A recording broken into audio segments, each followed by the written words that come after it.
victimized by our own government. One man whom they fear, yet who millions love. One man who is willing to take the poison arrows of lawfare. One man whose voice has been taken away by a corrupt judge operating in a corrupt system. One man who has been ridiculed and insulted.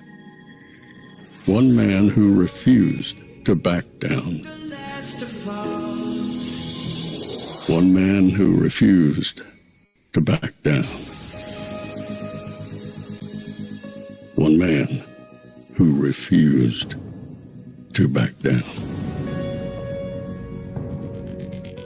One man who stands between us and them.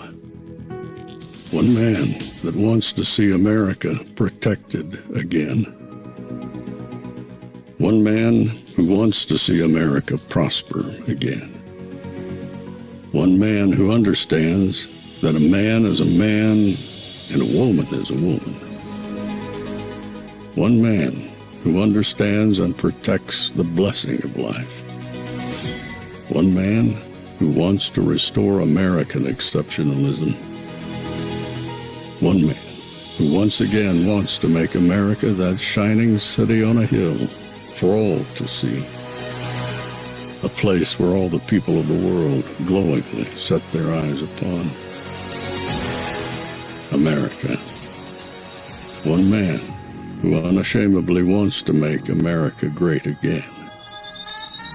That one man is Donald Trump.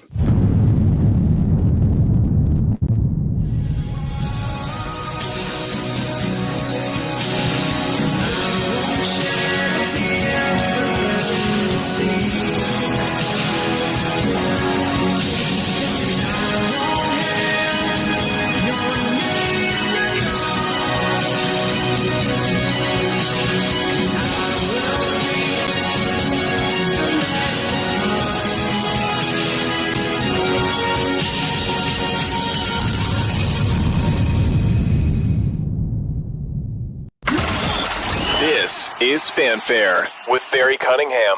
The administration was the intrusion. Corporations.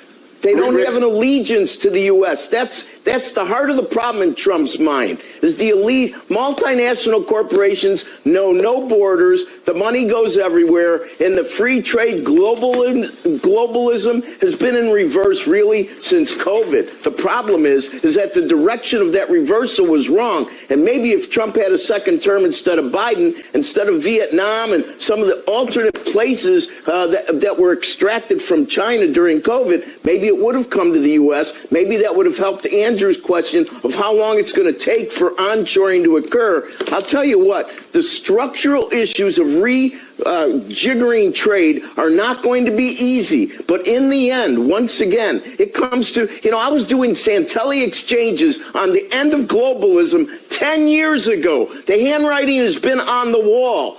Ultimately, if you live in the U.S. or you live in Europe or you live in China, ultimately, what goes on at home is very important. And after World War II, when the United States was way up here economically and everybody else was in melting ruins, we created this structure. And the structure has outlived its usefulness in many ways. And to try to tweak this, we're the richest country in the shuts world, down for maintenance is not going to be... Wait, what'd you say?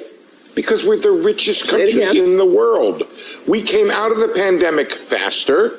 We had better growth. We are the most dynamic economy in the world. Money, and much of that money we spent was in debt. The debt was financed by foreigners. Some of that money. They enabled us, just like the Fed enabled us with those capital accounts. I'm saying there is a dark side to the trade deficits in a different way, I think, than Trump looks at it.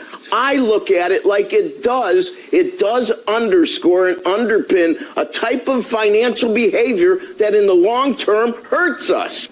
I'm confused because if people make a decision to buy something from abroad, isn't that part of the freedom and independence people have? They don't make that decision. Things? They make the decision to buy what's cheap, and that's the problem. Okay, That's we're the going to make problem. it so it's not artificially cheap anymore. Every day, Kmart low prices had a dark side for the American economy. No, but here's my question, Rick. What about all of the folks in China and India and other places who've been buying Nikes, who've been buying Starbucks, who've been going to McDonald's? Okay, why does Nike sell a pair of gym shoes for $200 and they have to make it in China where they pay people peanuts? It doesn't make sense from the get-go. Wait, now you care about Chinese workers, Rick? Build them over here. Okay, now we you have care about the unions, Chinese we have worker. people that make more money, we have benefits, we cost more to make stuff, but there's a reason for that. Because people bring they buy something cheap and they have money to buy other things. That's how it works, Rick, over time. You want us to go back to the horse and buggy? That's why Trump's reversing it, because we have $37 trillion worth of how it works. Wow, this is getting really, really crazy. People on both sides absolutely losing their mind. People with money, people without money. Everybody has an opinion on this. Welcome to the Friday show. I'm not going to get too deep into this right now because Nancy Mace is scheduled to come on at 2:15. But we will be talking in depth about all of this. I see some trolls in the chat already. People who have different opinions.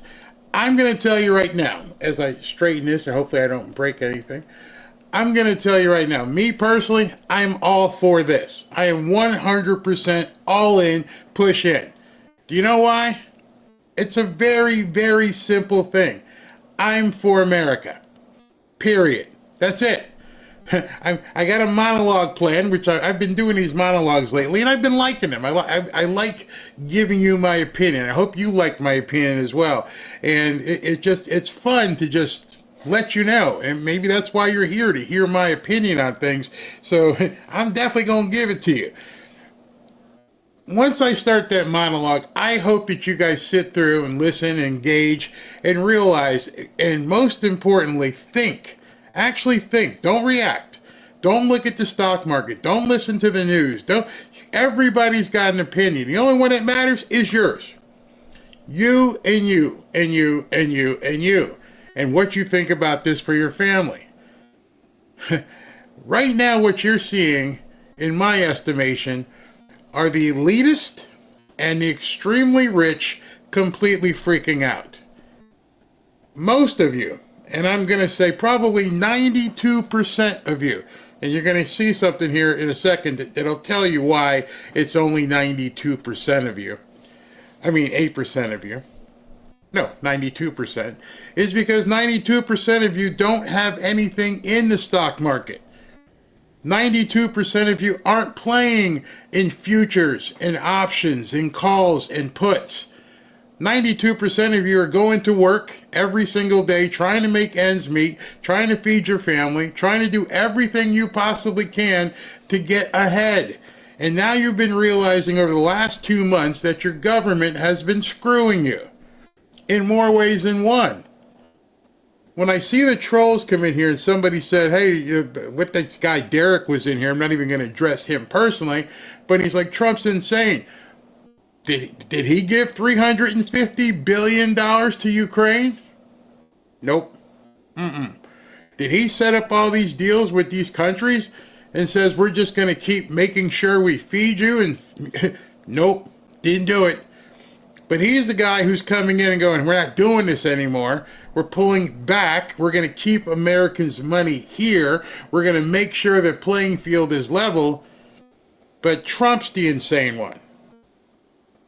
So what you're saying by proxy, and you may not realize, is that you're okay spending $350 billion in some other country that we don't have anything at stake with. You're okay that this mythical agency, USAID, was sending billions all over the world, and Wally the Nigerian was sitting in an office, hitting a button, and not even questioning where the money was going. You're okay with that. But now, since there's some accountability, and some people are going to have to pull up their belt strap, now you're worried? Now you're worried. Now you're worried that we're trying to go on a diet. Well, diets can be painful to many people. God knows I hate dieting, but you need it. So I'm telling you, Derek, and anybody else in here who's questioning this, you need this. You will not survive without it. And you know who else won't survive without it? I'm gonna drop something on you. A lot of these countries that talked a lot of crap, including Canada, and some of these other ones that were screwing us over. I got some stuff here to show you because a couple of things just popped out right before we were doing the show, and I want to show you these. All right, so let's go ahead and show you this information because it's huge. Here, look at this. Breaking. Argentina in final negotiations with the United States to become the first zero tariff country. As always, Javier Milei is ahead of every other leader. Zero tariff between Argentina and America. So I'm going to ask you, especially some of you guys who are trolls, isn't that how it should be? Isn't that the actual definition of fair trade? We're going to sell our stuff in your country and you can sell your stuff in our country. No tariffs at all. See, this is one of the objectives that we're trying to get to. Let's just end it. Let's truly go with free trade. Let's let the better man, woman, country survive. Why am I subsidizing you? If your product is better than Fred's product, guess what? The people are going to decide with their cash. They'll you know what? They will even decide maybe they'll pay more for yours. You do it every single day right now.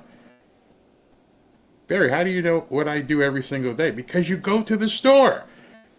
And you can go to Publix or you can go to, what's the big one Robin goes to? Whole Foods.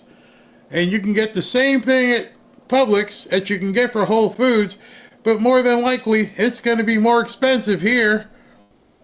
You choose to go to that store. You choose to go to, Foot Locker versus Versace.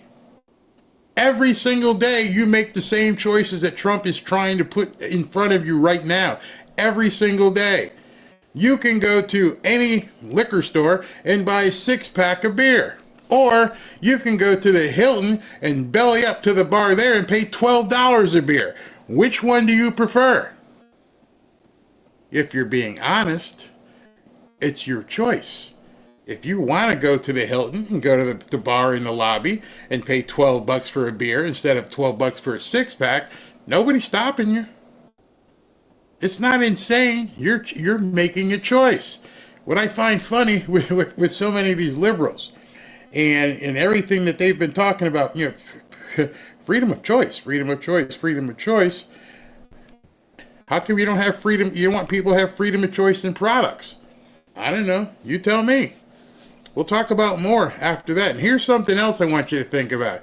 These are the same people who have been telling you as a conservative that you haven't been paying your fair share. And now all of a sudden, when Trump is telling people you're going to have to pay your fair share, it's like, oh my God, we can't have these people paying a fair share. They need to keep bending you over and taking advantage of you. You're an American. You got it. I'm not playing that game. Not playing that game at all. I see Miss Mace is here, so I'm going to cut, and we're going to do the interview first, and then I'll come back and we'll do more about what's going on. And I think your eyes are going to... Oh, before that, I do that. Let me just show you this one more image. Where's this one? Yeah. Just had a very productive call with To Lam, General Secretary of the Communist Party of Vietnam, who told me that Vietnam wants to cut their tariffs down to zero if they are able to make an agreement with the U.S. I thanked him on behalf of our country and said I look forward to a meeting in the near future. Voila! That's how it's supposed to work. Everybody was wondering, well, what are these countries going to do? You're finding out. They're coming and trying to cut a deal. Why? Because we are America. Wow, wave the flag. Stop complaining. We have so much power across the world. They want our money. Why don't people understand that? This isn't a bad thing. The stock market will adjust. And I'm going to tell you something else about the yield on the bonds. And that's working perfectly. All right, so I'm going to cut, and then we're going to bring on Miss Mace.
Back to Fanfare with Barry Cunningham.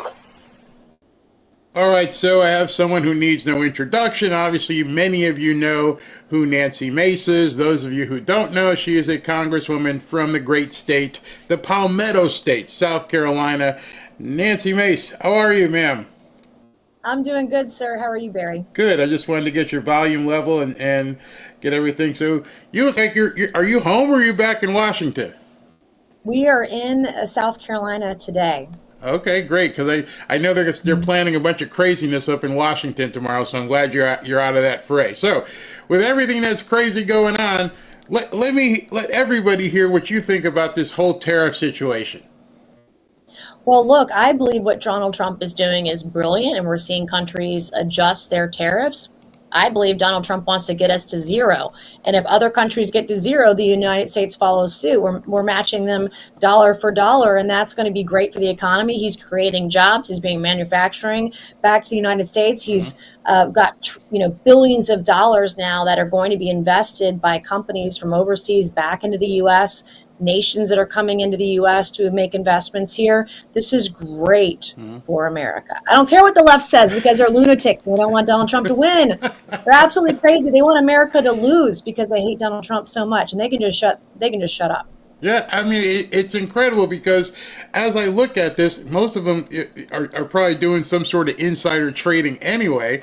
But yeah, when you hear Chuck Schumer and some of these people talk, they convolute things, so it conflate and use whatever words you want, but they're not talking about the very specific thing is that we've been being taken advantage of for quite some time.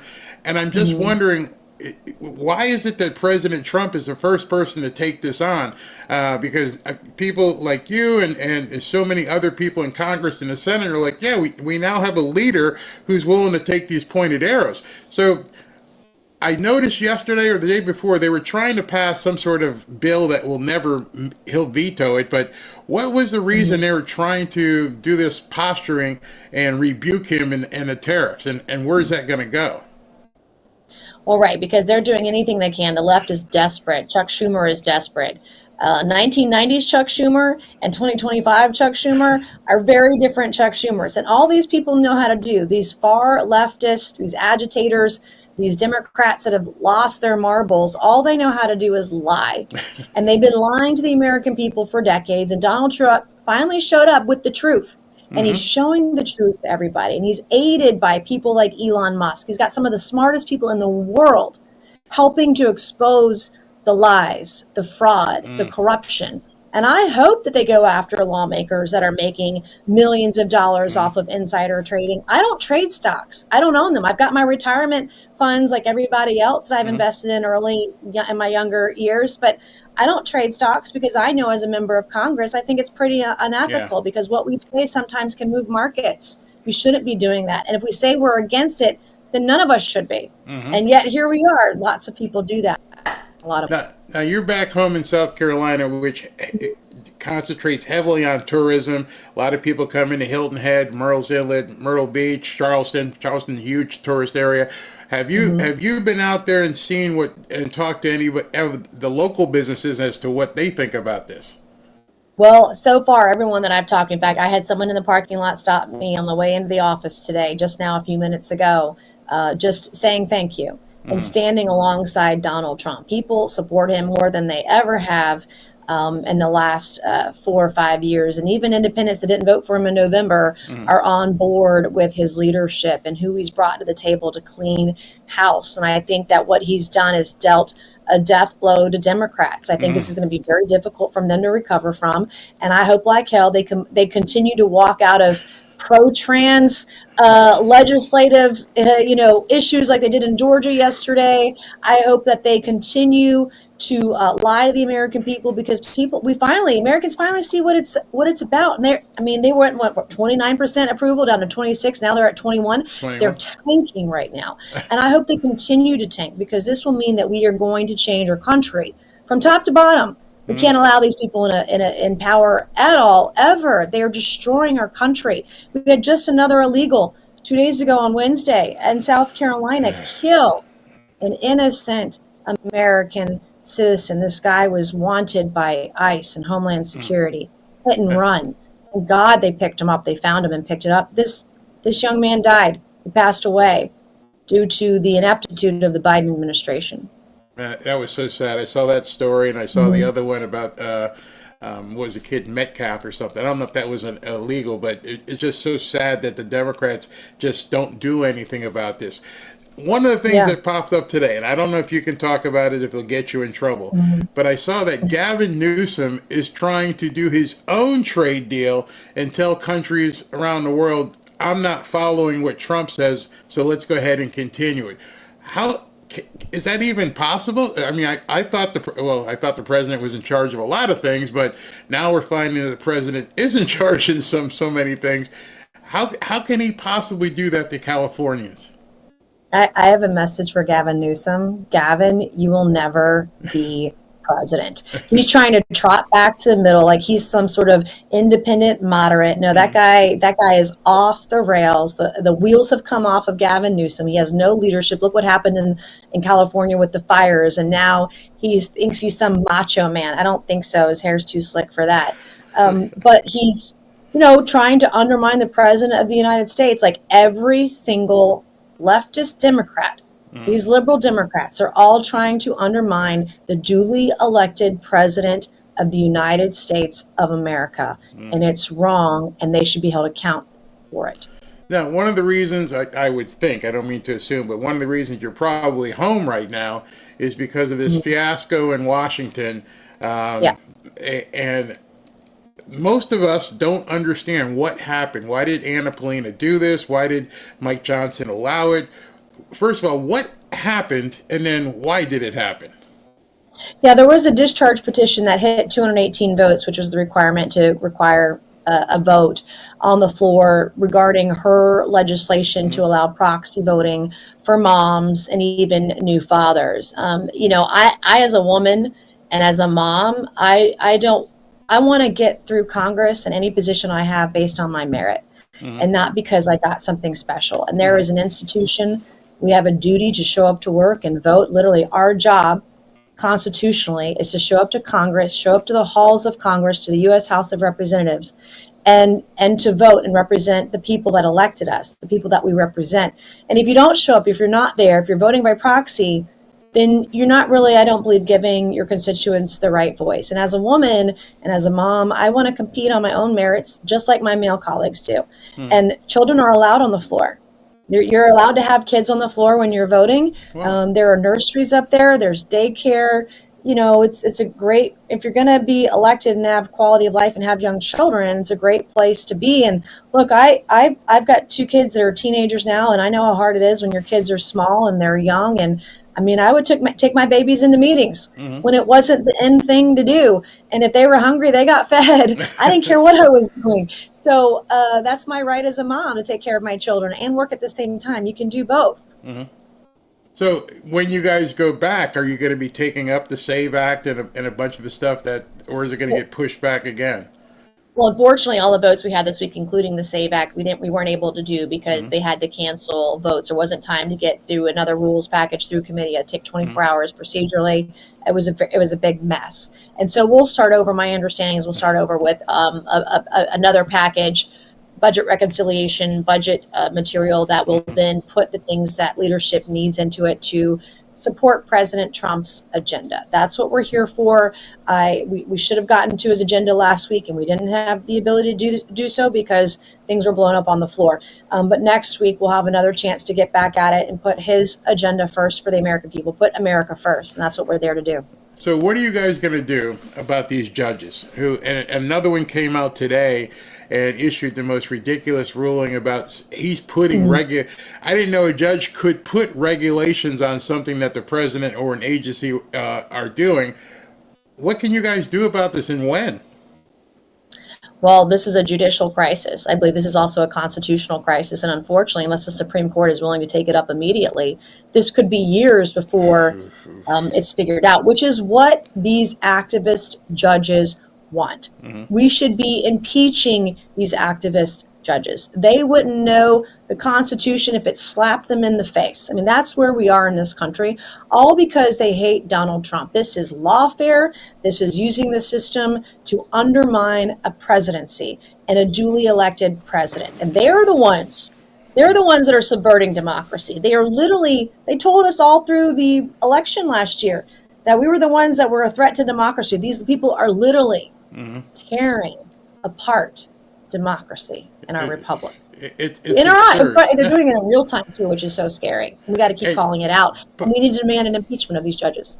But is impeachment going to work? I mean, it's not going to go. It's more ceremonial than actually getting these people out of office or something. Is there anything else in the interim that can be done? I mean, no one wants to say he's ignoring the judges, but at some point, one of the things I had heard was that he can say that they don't have the authority to rule the way they have. I don't know what the remedy is without it having to go through a long process to get these people to, do what they're supposed to do. Speaker Mike Johnson has intimated that we could defund, parts of the judicial branch, and I don't know if he has the stomach to do that. I'm all in. Whatever we have to do, whatever we can do, legislatively, legally, constitutionally, we should be pushing back against these judges. And again, if the left continues this behavior, then Republicans will rule for decades. What they are doing to damage our nation, I mean, it might be permanent. There may not be much coming back from this. It could take years to recover from, given where they are right now. You had posted something, you reintroduced, let me see if this works here. Yeah, you can see it. The increased accountability for non-consensual acts of 2025, hiking fines to $500,000 and closing legal gaps to fight revenge. I can't say the word here, they get pissed off. But I'm fighting to shield women from digital abuse. What is that? What it says? It's old boyfriends and people putting out pictures and videos of encounters, and there's no law against that currently. Well, there's no criminal tort actually under Title 18. You know that the left likes to tout the Violence Against Women Act, which really didn't do nearly enough for women. And as a victim and survivor of sexual violence, I've seen the system. I've now been through the system, and I've seen how broken it is. One of the things that was included in VAWA, the Violence Against Women Act, was a $150,000 fine for revenge porn. And so, but that, to me, that's just not enough. When you are violated in that way, it doesn't have to be an ex-boyfriend or an ex-husband or a current boyfriend or husband. It could be anybody. There are people out there, voyeurs and peeping toms, that film people in an intimate way. They could be changing clothes or using the restroom, any of those types of things. And I think those fines should be much higher than $150,000. This stuff goes on all the time. People are rarely prosecuted for it. If you're not going to prosecute it for it, then let's increase the civil tort to a much higher standard and much higher fee so that people will be less likely to do it in the future. If the financial way, the civil way is the only way to address it federally under Title 18, then we have to do that. But I have a number of bills based on my own experiences, based on my speech in February, on February 10th on the floor of the House, where I'm trying to do more to protect women and girls, both civilly and criminally, because there are very few people looking out for us. We talk about it a lot, but there's very few who will actually do anything, put their neck on the line like I will, to make sure that women and girls are protected. I'm going to do that. I have a question, and it's kind of, I'm going to figure out how I can say this without grossing anybody out. Lately, there's been a trend in social media where women are going out and they're filming these activities where they're doing encounters with hundreds of men just to like break the next record or something. Is there, even though that's consensual, is there anything we can do to stop that? Because it just seems like it's giving women just giving men bad images about women, and they think this woman or a couple of girls who do it, it's insane what I see them posting on X all the time. It's nasty, and I thought pornography was banned on X. If not, it should be. But also, states are doing different things to protect especially underage people from pornography. So like the state of South Carolina recently signed into law a system that would require ID, for example, when you're online. There are different avenues that states are utilizing at the state level to protect people from some of this content. But, it's not just videos that are out there on the internet, but parents have to, we as women and as parents have to know what our kids are doing too. Mm-hmm. But, look at some of the books, the pornography and books in our school libraries that children are exposed to. So we have a long way to go to protect people from that kind of content, particularly young people and underage. And also, having a faith in Christ and a faith in God, or having that Christian faith in your life, or Jewish, for example, having a trust and faith in God goes a long way. And we've got to make sure that we have this revitalization of faith and our walk with faith, and talk about our walk with Christ, so that young people know that, there are different paths you can take in life. And there's a good path, and there's a wrong path too that you can take, and go down a path that will lead to this kind of behavior, because they lack God in their life. They lack the Savior in their life. They lack faith and community and family in their lives. Well said. And I'm not going to go any further on that. That was fantastic. I know you're busy, so I'm going to end this with one big question. And yes, sir. I come from Connecticut. You come from South Carolina. We may meet in a couple of days in terms of UConn and the Gamecocks in the championship. I'm surprised you're not in Texas right now. But, what do you think? Is South Carolina all pumped up for tonight?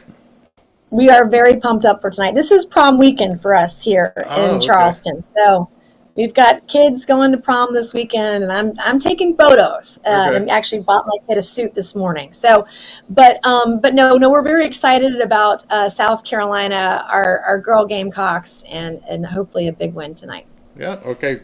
And last question I had: Are you? I don't know how much time you have left in terms of being home. Did you do a town hall? Did they try to invade your town hall? Yeah, we did not do a town hall this week because we weren't supposed to be here this week, but I do dozens of town halls every year, and we're going to do that. But most recently, these leftist groups that are threatening people with town halls, they've been threatening my life. They've been threatening the lives of my children and my employees. Wow. Someone just recently, actually multiple people, threatened to blow up my office over town halls, and we have played some of those messages for people so they understand.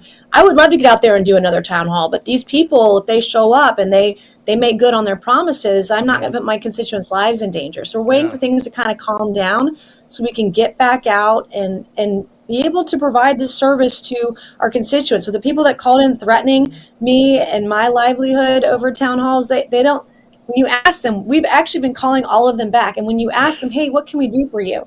They don't have any requests. There's nothing that they're asking for. They're just, being lunatics. I've said that to many people. If you actually get past the screaming and say, can we talk? And you find out very quickly, there's nothing there. It's just blind rage. And you can't. Blind rage. They hate Trump. Yeah, that's it. That's it. I hate Trump. I hate Republicans. I hate MAGA. You hate everything. There's nothing joyful in your life. And like you said, it's probably God. It's a God-shaped hole in many of these people. Well, thank you very 100%. Much. I want you to stay safe. Well, you'll be safe in South Carolina, but be safe when you get back up. If you get back up into the hornet's nest up there. And have a great weekend. Thank you for coming on. And many blessings. Thank you, sir. All right. Bye-bye. All right, everybody, that was Congresswoman Nancy Mace. No explanation needed. You know how to find her anywhere up on X. She's got a lot of bills she's pushing. As you guys can see, she's going to be helping to try and go after these judges. You can see this one. We had the chance to pass the No Rogue Rulings Act today, legislation putting a stop to activist judges hijacking our courts to block Trump's agenda nationwide, but thanks to a relic of Nancy Pelosi's Congress, came to a screeching halt. This wasn't a win for the American people. So these people like Nancy Mace and others who are trying to get things done up in Congress are going to need your help. And they're going to need your help to let them know they're on the right track. As she mentioned, she's hearing from the nuts all the time, and all the nuts want to do is scream. If you've ever had a conversation with them, and like many times the people here who are trolls, they don't have anything to talk about. All they do is scream. And that tells you something's not right up here. Something is not right up here. So one of the things I want to do now, and before I go much further, I want to do a quick check of where things are. And so let me just bring this up, and I'm doing a check of the gold pricing. Gold right now is down, and it's down hard.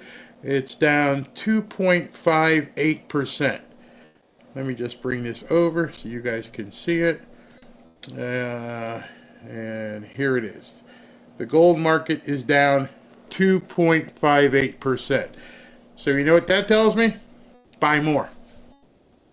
Things are getting crazy. And if from its peak, if you go back and look, 5 days ago, it was up, and there was the dip. And once you look at the dip, you know where you are. And now it's, look at that dip. So to me, that's an opportunity. Some people, they might not look at it that way. They may say, "Oh, I'm getting out of this. This is crazy." I'm going to tell you the word of the day. You want the word of the day? And here's the stock market. And looking at this as well. And let's go ahead and look at stock market. Stock market is down 5% today so far. The word of the day, as far as I'm concerned, is opportunity. I'm not worried about that. Seriously, I would tell you specifically, I am not worried about that.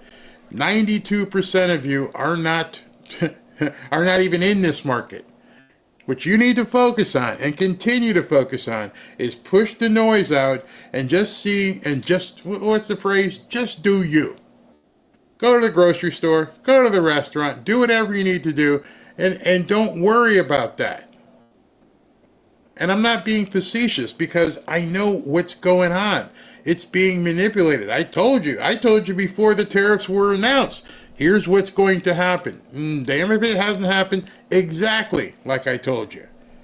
But just be ready whenever that time is that you feel personally, if you want to get into something, I 100% believe we are about to see people make millions, tens of millions, even billions over the next couple months. It's going to happen. I mean, it's just crazy. One of the things, let me just show you something. It's not just me saying that. It's not just me. Let's see. President Trump had posted something. He asked for this. He got a couple of things I want to show you from President Trump. These are things, China did something wrong. They shouldn't have tried to raise their taxes. I'm trying to find that post when he talked about it. He actually said, it's time to get rich. I'm looking for it. Scrolling. He posts so much, or whoever posts so much. Well, can't find it. But anyway, we'll talk about this one.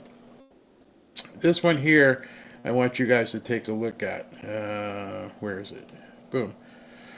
This would be a perfect time for federal chairman from the Federal Reserve, Jerome Powell, to cut interest rates. He is always late, but he can now change his image, and quickly. Energy prices are down, interest rates are down, inflation is down, even eggs are down 69%, and jobs are up. Big job reports today. All within 2 months. A big win for America. Cut interest rates, Jerome, and stop playing politics. That's, in case you haven't wondered, That's specifically what all this is about. See, some of you guys may not be paying attention, and it may be a little bit too much economically to understand.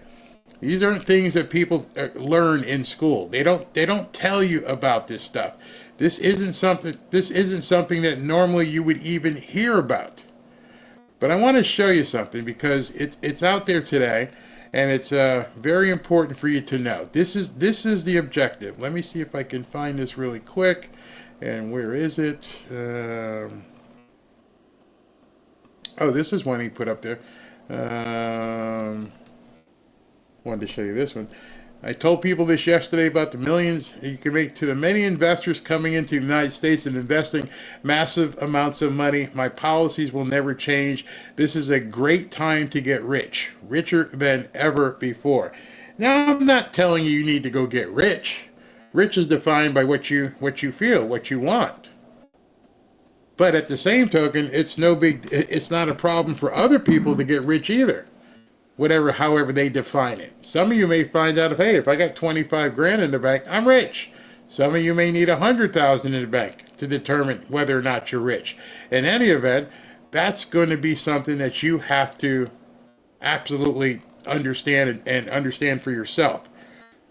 I'm going to get into interest rates in a second after all this is done. Just want to take a few comments from you guys. It just bothers me seeing people who don't understand economics giving out economic advice. It's crazy. Yeah, it's very simple. Buy low, sell high. Santa Trump is coming to town.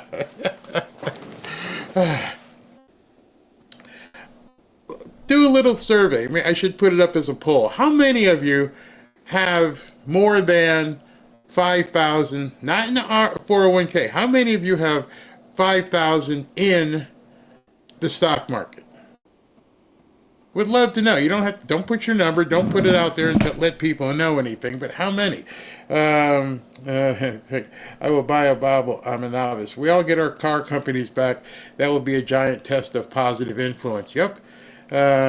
Let's see here. We all get our company. Hold on here. Look at the price of oil per barrel. It's going lower and lower. The things you need. I got a text from a friend of mine, and it was very interesting. And again, these aren't people who spend their time in economics. And he says, Barry, you were 100% correct when you said, how has your life changed since the tariffs went into effect? I would argue the item that may increase the most are cars, TVs, cell phones. Those are things that you buy sporadically. Exactly. He's exactly right. Those things that are going to move are those things that, move sporadically. On your day-to-day life, going to the grocery store, going to the gas station, it's not going to change. Okay, me, yes, I'm looking at people responding. Yes, I have 5,000 plus and buying more. Yep, very well. Nothing in stock market, all in crypto. Nope, and someone goes, it's not going to happen. And then the next question is, are you panicking? Opportunity and hold. Those are the two things, opportunity and hold. So I'm going to just take a brief pause for the cause here, and then I'm going to start the show in earnest now that Miss Mace's interview has been concluded. As you know, President Trump has assembled the Avengers to make America great again. And of course, we're all excited and ready to see them get to work. But with everything we're seeing right now, don't take your eye off the ball. Things could get much worse before they get better. With the possibility of World War III still looming, and with the Democrats doing everything they can to impede Trump, you still need to keep your guard up and your money protected. Oh, and our national debt is still massively increasing. Don't get me wrong, I have high hopes for Trump's America, but I also have a family to look out for. You see, Trump and the Avengers have quite the uphill battle ahead. That's why I'm making sure I'm protected, and I'm recommending that you do the same. One way to be protected is by diversifying your portfolio. That's why on this channel I've been happy to partner with Lear Capital. As you know, I've been involved in real estate for quite some time, and although I dabbled in gold and silver, Kevin and his staff at Lear have helped to educate me even further, especially in regards to silver. Give Lear a call today and they'll show you how easy it is to move some of your savings or your retirement account into gold and silver. Gold and silver have been proven to hold value and protect wealth for the long term. Call Lear today at 800-601-5430 or go to learberry.com to get your free gold and silver wealth protection guides. There's no obligation, just free information. Many of you have seen my interviews with Lear founder Kevin Demerit, and I can tell you this company is solid and likes to educate their customers. Just so you know, Lear has over 27 years of experience, thousands of 5-star reviews, and over $3 billion in trusted transactions, and is the only company with a 24-hour risk-free purchase. You don't pay unless you're 100% satisfied. So call 800-601-5430 or go to learberry.com. And when you call, don't forget to ask how you can get up to $15,000 in bonus gold or silver with a qualifying purchase. So if you'd like to take advantage of this opportunity, please call my friends at Lear Capital at 800-601-5430 and tell them Barry sent you. Found the chart that I was talking about. It's this. This is one of them. And it says Trump to Powell, cut rates now, bond market, we got this. The bellwether is the 10-year. The 10-year is at 3.966. The magic number that we wanted to see happen, we wanted to see that go below 4. It has dropped a considerable amount in just the last 2 days to get below 4. Why is that important? Well, it's important because with $9 trillion having to be refinanced, that $9 trillion at X% versus a lower interest rate means it's less cash that America has to use to pay off that debt. Let me put it in layman's terms. I was explaining it to somebody today. Let's say you own your house, and you own your house right now, and it's worth $100,000. And you like to get a home equity loan, and they're saying, we'll give you, $80,000 on that home equity loan. Well, last week, the mortgage rates were at 6, 6.5, 7, depending on how your credit. And what Trump is trying to do is force the Federal Reserve, force them between the jobs and everything else, and now the tariffs, to lower interest rates. So if they lower interest rates, you may be able to get a home equity loan or a new mortgage at, 4, 4.5, in that vein. You're going to save so much money. Just like the United States is going to save money, you will save money. And so things end up being cheaper for you if you wanted to take out a loan. This is one of the big things that Scott Bessent was trying to do. His target before the tariffs, he had said, if we get below 4, it worked. It worked. Just understand that. What he wanted to do when they put this tariff thing in place, and one of the top goals they wanted to do, you can go back and see some of this, is let's get the 10-year yield below 4. Because if we get it below 4, they're going to have to lower interest rates. He forced it. He forced them to do that. Big gamble? Yes, obviously, huge gamble. You're seeing what's happening. But it worked. And so now the Federal Reserve is going to have no choice, even though their hand was forced, even though Jerome Powell is pissed, they're going to have to, they got no choice, they're going to have to lower interest rates. Here's an easy, very simple example of what tariffs are. It's important to remember that tariffs aren't just tools for trade wars. They're a key part of economic independence.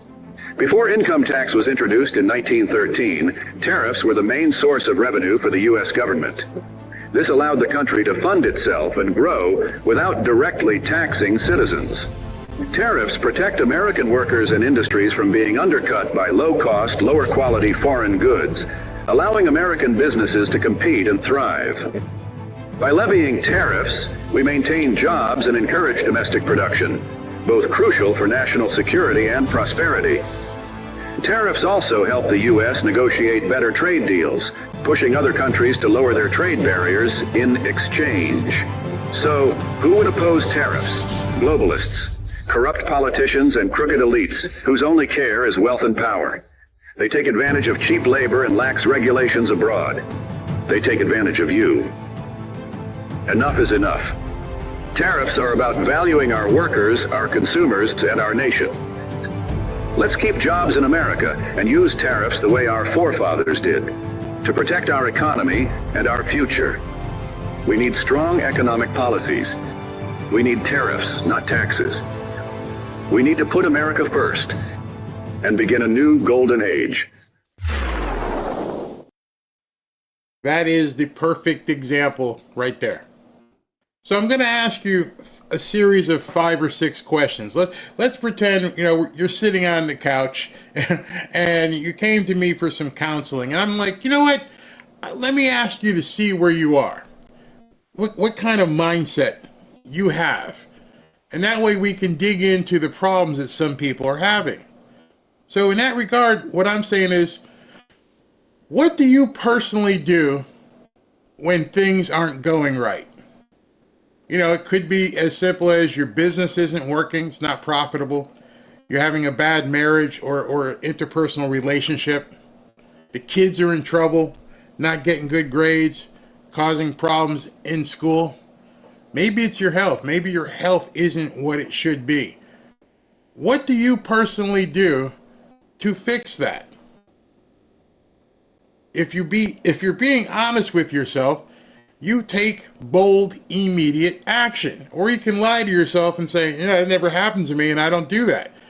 Well, I think if you're honest, you know what you have to do. Let me ask you a second question. Have you ever had a problem that you know is getting worse and you didn't know anything, it didn't do anything about it? Something like a problem that didn't sneak up on you, but you realized, hey, I'll use myself. Hey, Barry, you got to lose some weight because you're getting older and things may start breaking down. It's not sneaking up on me. I know every single day time is continuing and I got to keep eating salad. It's not sneaking up on me. I know it. It's just a matter of time before either I lose the weight or something's going to happen. You can see it all the time. You can see it coming. And down here in South Florida, I live in a hurricane area. And I've said many times, hurricanes are not like tornadoes. You can see them coming. You understand it's all over the news. Hey, there's a hurricane coming. It's going to be here in about 5 days. You can watch the tracks. You can see it, but it's still coming. Sometimes it'll veer off, but other times it's coming right at you. Do you react? Or you just shrug your shoulders and say, I don't really care. I don't care if it blows through here and just blows everything to bits. If something like that is happening in your life and it's coming right at you, do you ignore it? Or do you blame somebody else? Or do you blame somebody else for your inaction? Because you didn't act, are you going to blame somebody else? It's his fault. He didn't tell me and I didn't understand and I didn't get the sandbags for the hurricane. Or did you just go into a complete shell of ignorance and say to yourself, I just hoped it would go away and I just ignored it? Or did you say to yourself, I'm hoping someone else somewhere along the way can take care of this problem for me. Blow, make the hurricane go away. Help me lose weight because I can't do it myself. Whatever that problem is, I can't fix my relationship. Is there somebody who can do it for me? Can I call 1-800-CAN'T-DO-IT? Or did you surround yourself with some people who just told you, don't worry about it. Ignore it. It'll go away. Sort of like the Three Little Pigs thing where let's just chill. We ain't got nothing to do. It's going to be okay. The wolf's coming. You just ignore it. Then you have to ask yourself the next question. Why did you ignore those problems to begin with? When you saw your marriage begin to deteriorate, when you saw your business not being profitable and it continued to slide, when your investors were upset because you weren't getting them their payments, when your past due notices piled up on your desk and said, hey, listen, you got to pay the electric, the water, the car, otherwise you're going to be walking in the dark. Did you just ignore it? Did you not care? Did you even know what the remedy is to fix it? Were you just being lazy or ignorant? Because it can only be one of those two. You look at a past due notice and go, yeah, well, I don't have the money to take care of it, and so, whatever. You throw it away. That's being ignorant. Have you ever measured the cost of not taking immediate, bold action? If you were in a bad relationship and you didn't do what was necessary to fix it, he or she probably ain't going to stay around. If you don't fix your kids acting up and doing stuff and getting into drugs or drinking, there's going to be a cost to that. It may not be monetary, but it may be worse than monetary. So I'm pretty sure if you raised good kids, you took immediate, bold action. Or vice versa, someone took it on you. Mom or dad said, nah, this ain't going to happen. Not while you're under my roof. The problem is you have to realize there's a cost. And that cost is either money, time, credibility, pain, or all the above. But inevitably, there is a cost. A business failing. You, your family, your employees, all get screwed. A bad marriage. You, your ex-wife, your ex-husband, your ex-partner, whatever that may be, the kids, they all get screwed. And then it can take you years to recover. And then in part of that recovery, who do you seek help from? What kind of person do you reach out to and say, man, this didn't work out. I don't want to go through this ever again. How do I make sure this is fixed? You call your pastor? You call a friend? You call a family member or coworker? Probably not. See, the pastor may be there to help you pray. But if you want to learn how to make your business not fail again or your marriage not fail again, more than likely you should talk to someone who's been there and done it. You see, how long does it take you to fix those problems? This is probably one of the ones where you have to really begin thinking. Number one, how long were you willing to wait before you fixed that problem? How long were you willing to wait, Barry? How much weight did you want to pack on before you went, okay, that's enough. I got to stop eating the muffins. Okay. Your tire doesn't look that good on your car and it's wobbly. How long are you willing to wait? You want to go off into a ditch? Or you're like, maybe I need to get a new tire. Or were you one of those people who just hoped it was going to go away? We're all falling in these things, I'm telling you. There's an avenue that each one of us has said, yeah, I just kind of put it off. And if you didn't try to fix it, how long would you know how long it would take to fix it? See, that goes back to talking to people who've actually been there. When I wanted to, back when I was powerlifting, and I wanted to be bench as much as I possibly could back in my younger days, I talked to other powerlifters. When I wanted to go into real estate, I talked to someone who was successful in real estate. And now, older, what do I do with my money? I talk to people who know where to put money. And the same personally, hey, listen, I need to do something about my diet. Go talk to a nutritionist. Hey, do this, do this, do this. But how long is it going to take? You're not going to lose 50 pounds tomorrow. Oh, you're going to have to do this exercise and diet routine. You know, and most of you know it. I was a power lifter. I was a football player. I knew what it meant to get in shape. Now I'm just got lazy. Really? I got to go back to the gym 3-4 times a week. I got to take brisk walks and I got to eat some green stuff. Yes. Because you let it happen. You let it happen. You let your business fail. You let your relationship go down. You let your kids go crazy. You let yourself get out of shape. And so don't think it's going to happen tomorrow.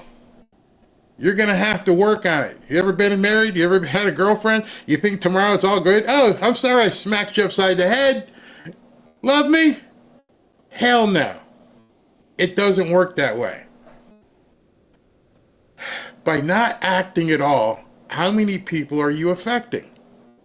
if you just let it, you're ignorant and you don't fix it or even try to fix it or understand what it takes to fix it or how long it takes to fix it, how many other people are you affecting? People in your household, your family, your friends, your coworkers, your church community. How many people are you affecting by not dealing with it and just hoping it goes away? And here's the big question I have for you. If you took bold, big, immediate action and it failed, you still got divorced, you still lost your business, you still had a bad kid, is it any worse than if you hadn't tried at all? Because if the problem is something that could ruin you, wouldn't you try anything to fix it, to save you? If given the opportunity, most people in a hospital bed will say, I wish I'd ate more greens. I wish I had gone for longer walks. I wish I had told her I loved her more often. I wish I had done this or that with my business. And then many of you would say, I would have done anything to keep her. I would have done anything for my kids. I would have done anything for my business. Well, I've just walked you through basically right now a description of America. We are dying. Accept it. We are dying a slow death that we will not recover from. We are failing. We have failed. Death is inevitable for America. It is unsustainable. We are $37 trillion in debt, and half the people in the country don't pay any taxes, and all the other countries are feeding off us, and they're stealing and so corrupt. There's no recovery at all. There is no coming back from this. Wake up. If you're crying because the stock market's dying, your business is tanking, just think what the alternative is to what Trump has just done. If Trump just didn't do anything, the death is still there. Death is coming to America if we don't do anything. So is this painful? Is it uncomfortable? Does it hurt? Does it make you hate Trump? I don't care. If you want this country to survive, we need to do something bold and immediate, because nobody else has done it. Everybody else kicked it down the road. Not my problem. I don't care. Nobody else is thinking about the co-workers and the relationship. Nobody cares. It's all about me. And so now you got people screaming on social media because maybe their 401k went down. Or maybe, they can't buy the car they were going to buy. This isn't about me. It's not about you. It's about the country. Remember, in 1963, and the guy died for it. That one sentence, apply that to your life right now. Ask not what your country can do for you. Ask what you can do for your country. And the funniest thing about this, with people talking about they may lose some money in their 401k, or this may be less than it was, guess what? It's already happened to you. You just didn't know it before. Your 401k has been pilfered already. Your Social Security has been pilfered already. Your elections have been pilfered. America has been getting screwed left and right, and nobody's done anything about it. And now that you know some stuff, it's like, oh my God, he's trying to fix it?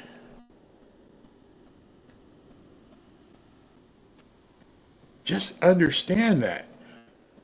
It's not easy to fix something that's terminal. Right now, Trump, in no uncertain terms, Trump has got the defibrillator pads, and he's going and he's saying, clear, clear.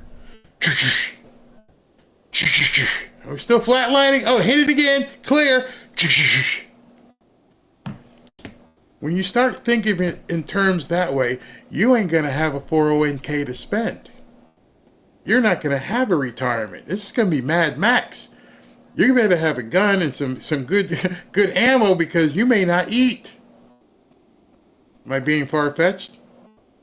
$37 trillion in debt. 37 trillion. No possible way to make it up. Is bold and immediate action required here? I'd say so. Some of you guys may say, Barry's being insane today. Barry's being absolutely nuts. Yeah, I am. I'm nuts about America. I'm nuts about seeing my grandkids have stuff. I'm nuts about taking care of this woman and my daughter.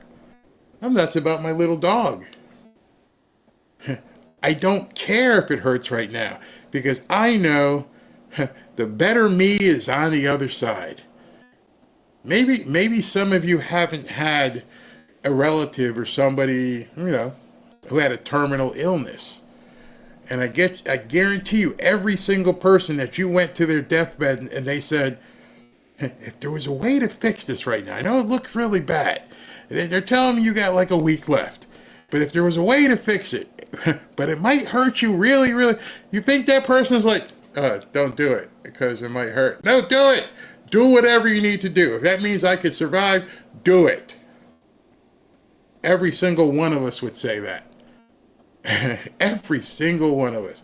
So right now,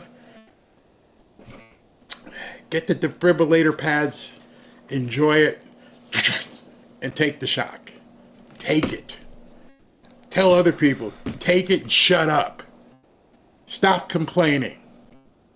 Take it for America. And if you don't want to take it for America, then we know you're not in it for America, which is all these Democrat politicians.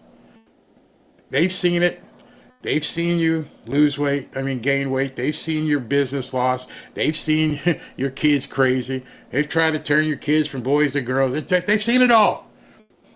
They see $37 trillion and counting, and they've done nothing. Nothing. Blame them. Don't blame the guy who's come in and going, hey, all right, let's do this. This is going to hurt. We're going to do this. Blame the ones who didn't try to help you. Blame them. Blame your neighbor. Blame everybody else until you look in the mirror and realize, I didn't say anything about this and I let it happen. We're all to blame, which means we all got to feel the pain and understand we'll be better. And if you don't think you'll feel better, then you're not paying attention. And you haven't been paying attention. God tells us it'll be better in the morning. Believe that.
Back to Fanfare with Barry Cunningham.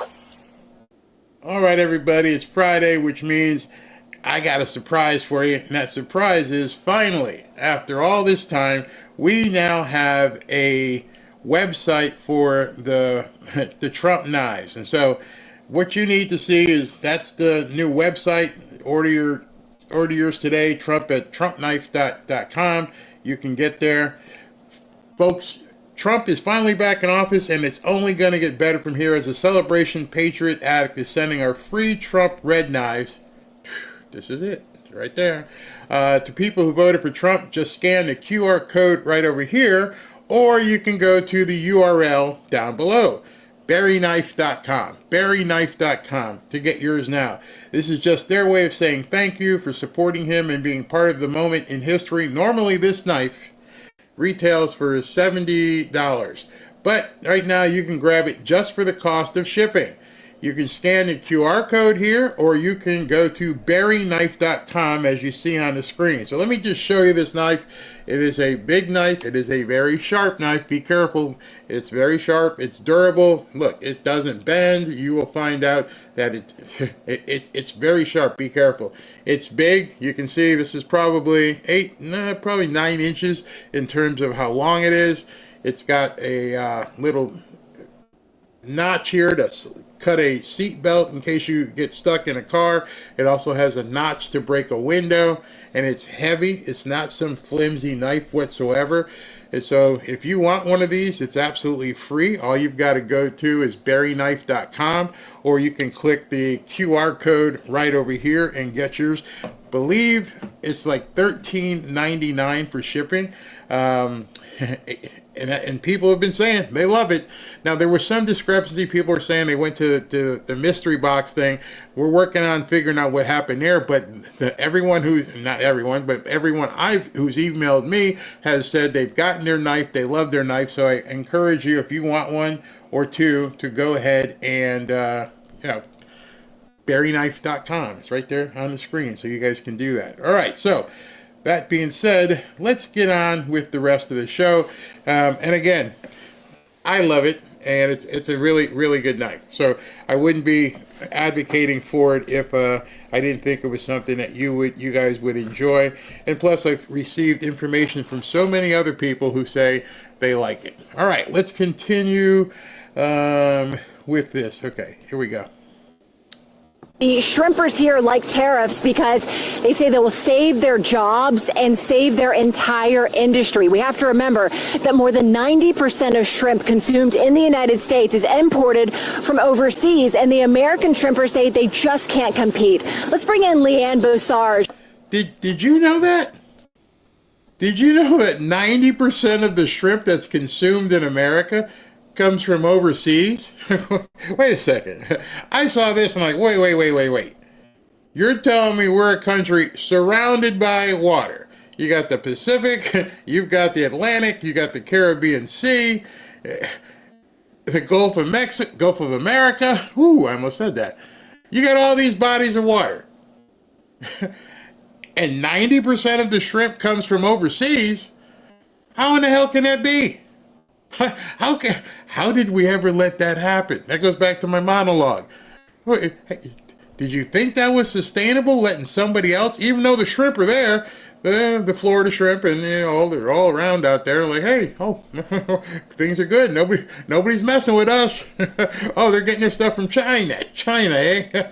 And our little shrimp don't have to worry about it. And that's, maybe that's why they were doing the experiments with the shrimp on the treadmill, because our shrimp were getting in shape because everybody else was eating shrimp from all over the world. 90% of shrimp in America consumed is not from America. Oh my God. Who is the 5th generation of her family to be involved in the commercial fishing industry. Leanne, what would happen to American shrimping without tariffs? Well, the U.S. domestic shrimp industry has been on a downward trajectory for decades now as a direct result of the unfair trade in the overseas aquaculture industry for growing shrimp overseas. And these tariffs threw us the lifeline that we needed to hopefully live to fight another day in our industry in this country. The biggest hardship has been the price that we're getting for our product. So we're not receiving enough for our product to actually cover all the cost involved in the operation. And you can see here that the value of the shrimp caught by American shrimp.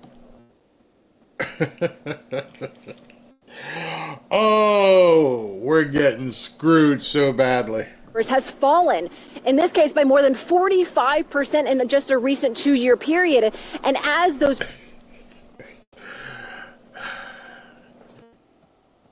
What's going on?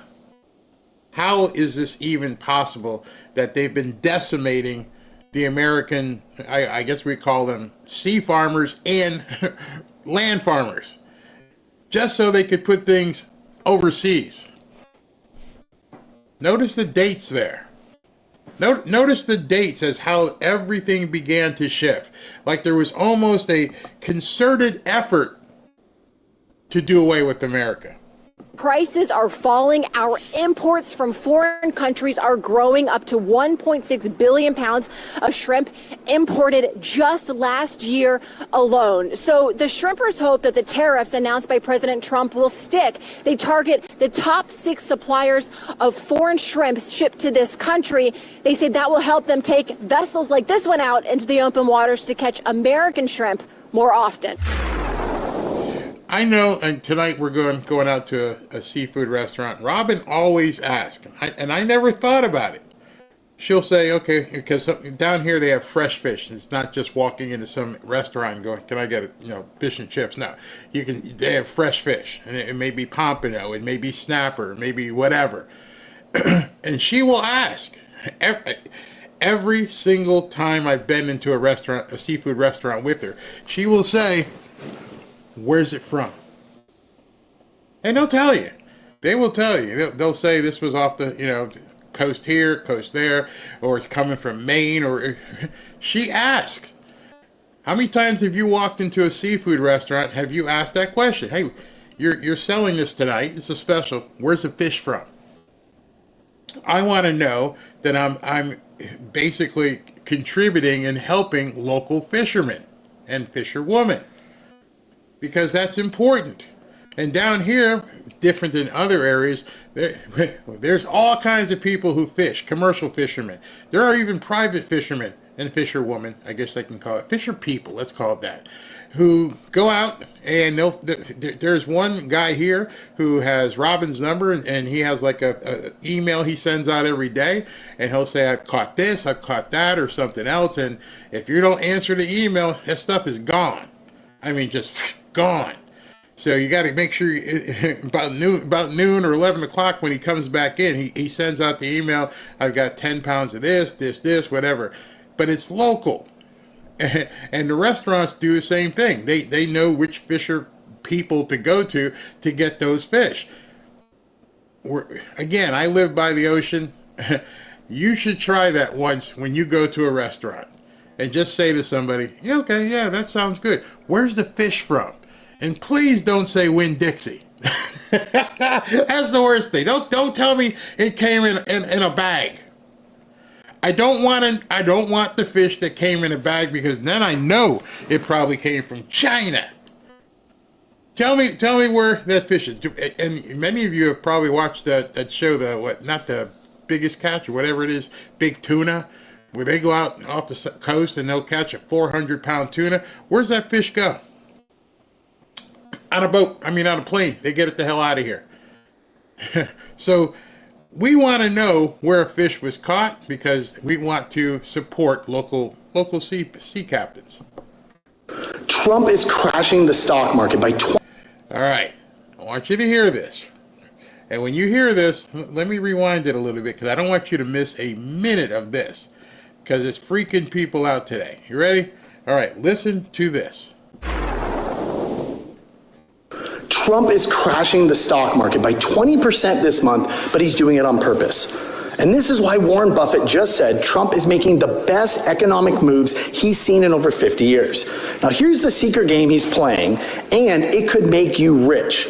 So why is he doing this? To push cash into treasuries, which forces the Fed to slash interest rates in May, and those lower rates give the Fed the ability to refinance trillions of debt very inexpensively. It also weakens the dollar and drops mortgage rates. Now, it's a wild chess move, but it's working. Now, you're probably wondering, what about his tariffs? Well, I'll tell you, it's a genius play. It actually forces companies to build here to dodge them. It also forces farmers to sell more of their products here in the U.S. to bring grocery prices way down. We've already seen this with eggs. Now, remember, 94% of all stocks are owned only by 8% of Americans. So Trump... I was wrong. I said 92. 94%. he's taking from the rich short term and handing it to the middle class through lower prices. Look at all of the other things. All right. So some people saw that video today and they're like, oh, this is BS. Oh, that's not what he's doing. Oh, that's some sort of fantasy video you put together. And people are like, really? Well, just to let you know, he posted it. He, meaning Donald Trump, President Trump, posted that video right there on X. I mean, on True Social. So the very beginning of that video, if you want me to play it again, in case you missed it, it says he's tanking the stock market on purpose. I doubt President Trump would post this on his own account if he didn't look at that and went, huh, this guy figured it out. This guy realizes what we're doing here. This guy realizes I'm taking the defibrillation pads and I'm going boom. Boom, boom, boom, boom. Clear. I didn't make that up. I saw what Trump posted and went, woo, wait a second. Are you really saying this is by design? That's going to be freaking people out right now. I mean, Trump is doing this by design. He's being a Robin Hood of sorts. I want you to hear, let me just play it again for you real quick so you can hear the beginning of it in case you were looking down or you weren't doing something. Here, let me just let you hear this. It's shocking, absolutely shocking. Here we go. Ready? Trump is crashing the stock market by 20% this month, but he's doing it on purpose. And this is why Warren Buffett just said Trump is making the best economic moves he's seen in over 50 years. Now, here's the secret game he's playing, and it could make you rich. So why is he doing this? To push cash into treasuries, which forces the Fed to slash interest rates in May, and those... Yeah, you hear that? Okay, so it forces the Fed to drop interest rates. He quickly imploded the bond market. I showed you that already. It's down below 4. That was our plan. Hey, what do we need to do? We need to get the bond market below 4. And then you saw him follow up just a little while ago with a post to Jerome Powell going, make it happen, bro. You got to drop the rates. You got to drop the rates at this point. That's what he wants. That's the big prize. All the other stuff with the different countries, that's coming too. But right now, my prize was to give you that immediate pain. Excuse me. He did the pain. He took away my blueberry muffins. And he's like, now you're going to get to, you're in shape. We're going to get you in shape. Here, we're going to drop the interest rates. Some people are pissed at it. But he told them. He told people for months. It's coming. Oh, it's coming. Howard Lutnick was out there saying, yeah, we got to do this really good. We're going to do the External Revenue Service. Nobody took him seriously. This was intentional. I'm sure they had all kinds of models and they did all kinds of algorithms. And I'm sure Elon came and they ran all kinds of things. What's going to happen? Well, the stock market's going to tank. Okay. Will we get what we need? Yeah, it's gonna implode the bond market. That's going to fall. Can we get it below 4%? Yeah. How long is it going to take? Not really sure. We found out it took 2 days, and the bond market's below 4. And so now Jerome Powell's out there screaming like, I don't like the way Trump's forcing our hand. Yeah, exactly. Now you got no choice. You got played, bro. You got completely played. And everybody else who's screaming right now are big fat cats who are seeing investments in the stock market move around and fluctuate, and it's going to help Americans. He did the ultimate Robin Hood move. He took from the rich and gave to people, the middle class. Isn't that what the Democrats said they were for? I'm pretty sure. I'm sure everything about the Democrats is helping out the middle class and the poor. Well, he just did it. He just did it in 48 hours, 2 days. And nobody's clapping and patting him on the back. So you guys have all been full of crap. Oh, we're here to help we want to help the poor peoples. Okay, I just did. Rates give the Fed the ability to refinance trillions of debt very inexpensively. It also weakens the dollar and drops mortgage rates. Now, it's a wild chess move, but it's working. Now, you're probably wondering, what about his tariffs? Well, I'll tell you, it's a genius play. It actually forces companies to build here to dodge them. It also forces farmers to sell more of their products here in the U.S. to bring grocery prices way down. We've already seen this with eggs. Now, remember, 94% of all stocks are owned only by 8% of Americans. So Trump, he's taking from the rich short term and handing it to the middle class through lower prices. Look at all of the other things. That's it. And you can sit back and watch who's screaming, and you're probably not screaming. Your friends probably aren't screaming. If you don't turn on the news, probably no one in your daily life is screaming. It's rich people screaming. Let me rephrase it. It's wealthy people screaming, and then politicians as well. Well, same thing. And they're realizing right now, like, oh, God, did he really just do what we think he did, and there's nothing we can do to stop him? Nope, nothing. You're running over here talking to judges and doing this kind of thing, and poof, he crashed it on purpose. And then he's going to build it back. He's like, okay, now I got what I needed. We're gonna refinance at a cheaper rate, all this $9.25 trillion that we have to refinance. And now America gets healthy, and then what happens? Oh, it all comes back. Yeah. People aren't grasping it. That Trump is doing on tax policy, on deregulation policy. I mean, front page story on the Wall Street Journal this weekend arguing that Trump is the biggest deregulation president ever. The fact that you've got these pro-America energy policies, the fact that we could cut maybe $500 billion of spending out of the budget this year. Those are all incredibly bullish things. So I think my view is that Wall Street and investors are obsessing too much about the tariffs and not enough about all of the other positive things that are happening in the economy. This is still what this report tells us is that this is still a really good jobs market for people who are looking for work. I mean, if anything, we have a worker shortage in this country, at least now.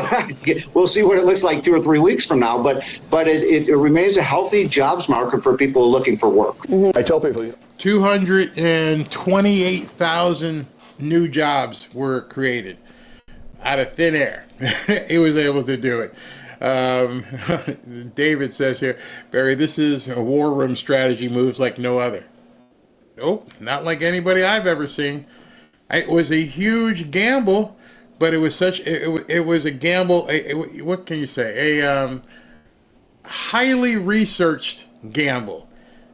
And I'm sure some of the brightest minds, like Nancy Mace said, some of the brightest minds in the world sat in a room for probably weeks and said, how are we going to do this? How are we going to make this patient come back to life? This patient called America. How do we make this patient start functioning again? We were dying. As I said in my monologue, we were dying. There can't be anybody in the chat, anybody on television who can disagree with that. $36 trillion in debt and counting every single day.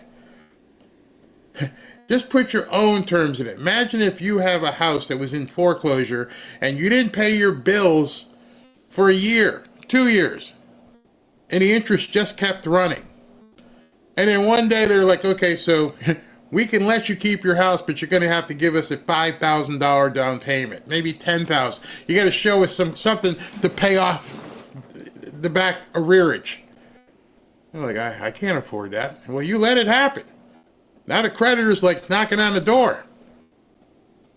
That's what America was. Everybody ignored it. Oh, 36 trillion, 32, 35 trillion. Nobody talked about it. Everybody BS you every single day. They'll talk about the Dow Jones is here and there. Oh yeah, really? The prime rate is this. How come none of the newscasts? Because every single one you turn on today or have turned on, and whether it be CNN, Fox, they all have a stock ticker on the bottom telling you what the Dow is. How come none of them, none have the debt ticker. It's readily available. Anybody can go look at the debt clock. Why does nobody put that on the screen? I'll tell you why. You'd freak the F out. If all you kept looking at when you turned on TV was that we're 37 heading towards $37 trillion in debt, that would take your eyes off everything going, oh my God.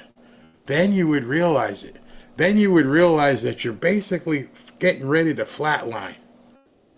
And it would freak you out. Because then none of what you have would matter. It becomes Mad Max at Thunderdome. You go to the bank and there's nothing there. Oh, sorry, it's gone. What?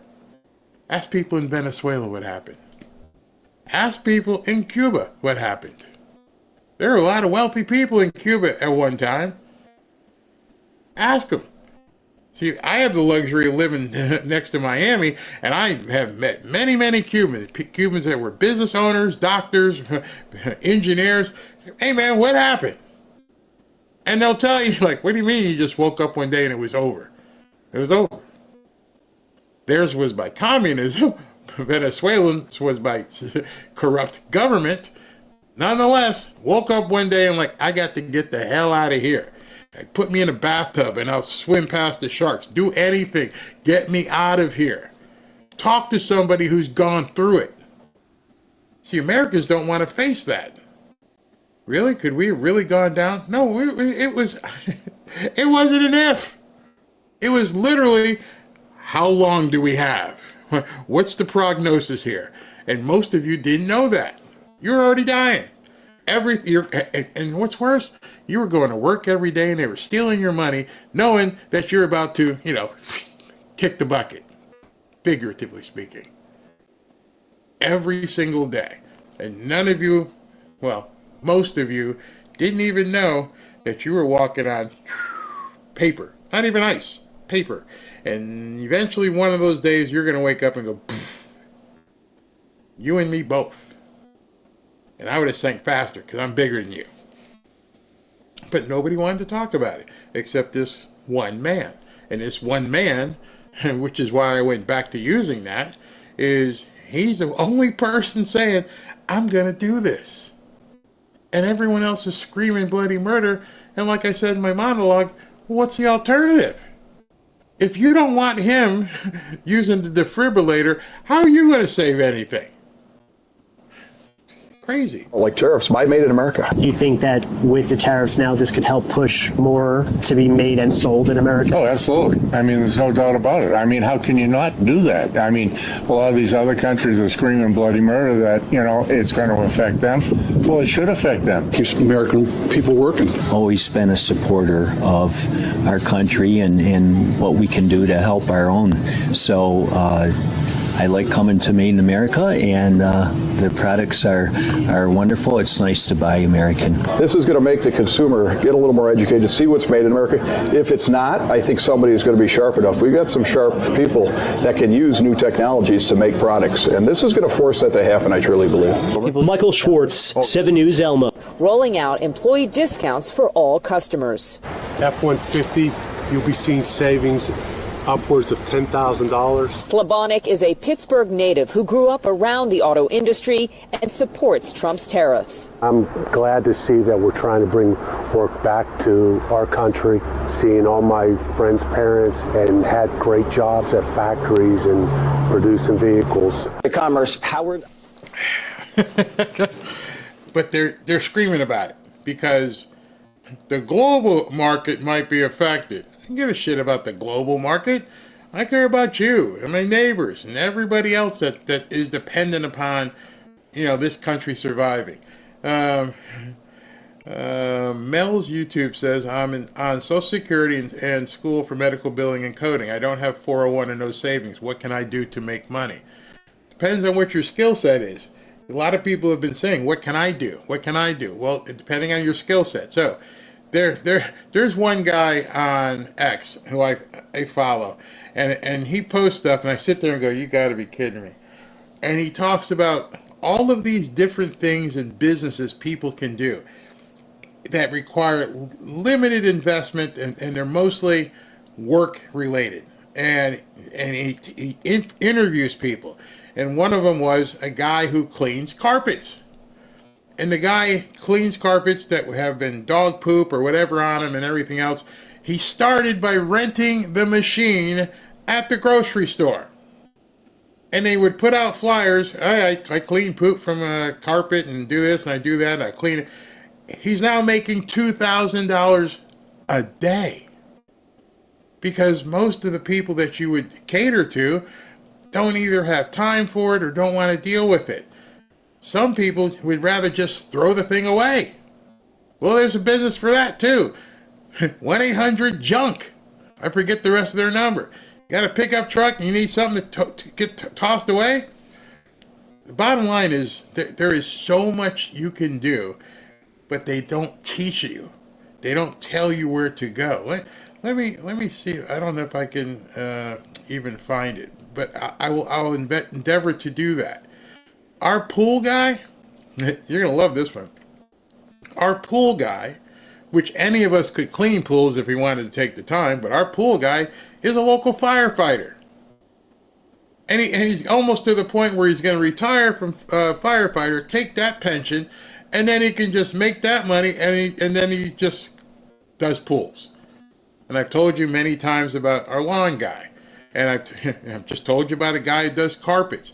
What can you do? Well, what are you capable of doing? What do you know? What can you learn? And how fast can you learn it? I know I asked you a bunch of questions that fast, but that's it. The easiest way to make money and prosper, especially in today's market, is to learn or do something for people that they don't want to do. There's one guy here who drives around and he puts different flyers, and well, he can't get in here, but when we lived in other area, he drove around and he put flyers and said, "I will take your old appliances." Never needed them until Robin wanted a new washer and dryer. And like, hey, we have this thing from this guy. Oh, he takes old appliances. So him and his son would come and put the old appliance in the truck, and off they'd go. I'm like, well, you didn't pay him. I didn't. I didn't pay him. I asked him what's going on. He goes, we take it, we refurbish it, and we sell them. They happen to be very mechanically inclined. When people say, what can I do? You have to examine what is it that you're capable of doing? What is it that you enjoy? That's number one. I told Ashley this. Don't do anything you don't enjoy. Because if you do something you don't enjoy, then it's a job. And you're probably not going to stick with it. Have fun with it. Have something that you actually want to do. Get up in the morning. And that if you sleep in, you sleep in. When Ashley started working with me, and she's like, what do you mean this stuff in YouTube? What do you want me to do? Call people and book them for interviews? What do you mean? Hi. Would you like to come on the show? You think they'll pick up the phone? You think they'll respond to my email? I'll show you how to do that. And then, boom. You see, Nancy Mace was just here. She's talking to congressional people. Laura Trump will be here next week. Michael Flynn was here last week. Ashley had never booked a single interview in her life. She was a teacher. So I know personally, when I tell people you can do anything, if it's what your personality is like, I'm being 100% true with that. If it's something that you like, hey, this is fun, and now she's basically working with the guys at Rumble and helping us launch over there, and she had never done that. She was a teacher. It all starts with your ability to assess what your personality and what you want to do. And the biggest thing is, don't let anybody tell you can't do it unless they've done it. See, I could tell Ashley, hey, worked before with my radio show. We got to do this, and here's how you do it. Here's what you send in an email. Here's how you follow up, and you let somebody know who, and hopefully you get it from somebody who's done it. You go to somebody and say, hey, listen, I want to do a carpet cleaning business, outdoor carpet cleaning business. And they're like, you can't do that. Don't listen to them. Talk to someone who's doing it. I want to do a pool business. Okay, go. You know what? There are actually stores that sell pool supplies that have classes on how to clean pools. And they'll give it to you for free. Why? Because they know if you open a pool business, you're going to buy supplies from them. So they invest in the people. Again, don't talk to people who haven't done it. If you ask me about starting a dog walking service, I don't know anything about it. I don't know how the dogs act, but talk to someone who has. And I'm, again, personal story. We have two people who work with these two dogs, all right? One of them, she worked at a big veterinarian place, and she was in charge of doing the grooming and stuff like that. She decided, hey, I wonder if I could do this on my own. And I'm like, yeah, I mean, you already know how to do it. Now you just have to have clients and a place to do it. Well, luckily, she had kept everyone's phone number that had used her, and she was able to start a business and do it. When we went on vacation, Robin found this lady who does house sitting with pets. She's an older woman. I think she's like 69. And she has her granddaughter that helps her out, but she lives by herself. The granddaughter comes over, and she has like 5 or 6 dogs at a time. That's it. That's all I can handle. I know. How do I know? I've done it. I know I can only handle 5 or 6 dogs. What does she make? Well, we were gone for, I don't know, 4 days, 5 days, and it was $600 for the 2 dogs. What do you think her costs were? We had to bring the food. We had to bring the toys. We had to bring the blankets and everything else. It was her time. I'm going to manage these animals. I'm going to make sure that I feed them what you tell me to feed them and at what time. But you're bringing it. I'm not making the meals. I'm going to have a space on the shelf for Midas. I'm going to have a space on the shelf for Lily. And I've got we saw it. And you got a card and says, at this time Midas gets this. At this time Lily gets this. She's just giving it out. And so I know our bill was like $600, and I saw 5 other little dogs there, and she only does little dogs. That's her preference. And so she probably made, I don't know, maybe $1,800 to $2,500 in a weekend. Retired. Cash. That was the other part. You got cash? Yeah, I got cash. Bring the cash. I shouldn't tell, nobody knows her name, so I'm not getting her in trouble. But you understand what I'm saying. Every single day, we meet people. Every single day that are doing this or doing. I told you the story about the lady who cuts my hair. Same thing. She used to work at Hair Cuttery, or what was the other one? Yeah, I think Hair Cuttery. Same thing. Said, I'm going to go get my own loft. Okay, done. Done. It's that easy. Once you start signing the front of the check instead of the back of the check, things just go crazy with you. Like, wow, I could actually do that? Yeah, think about how many people you've met in your life that are mechanics. And they worked at Firestone or Goodyear or the BMW dealership. And then one day they realize, I'm pretty good at this. I could open up my own shop. Find out what you're good at, what you like to do, and then go for it. And if you need advice, ask people who are actually doing it. What'd you say? It's horrible if you come home and find out they said they were taking care of your pets and they took the money. Nope. Before Robin would ever let our two children go someplace else, she did a lot of reviewing, talking to people. The lady had a big book, and on top of everything else, she had cameras. You could log in, and the cameras were right there, and you could see the dogs doing whatever you want.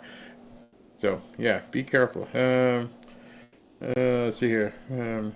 It's funny how some people say stuff like, this is what you have to stay away from. Self-limiting people. Because I'm not going to complain, but you asked a question.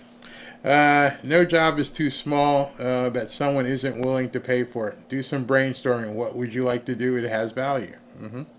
Yeah.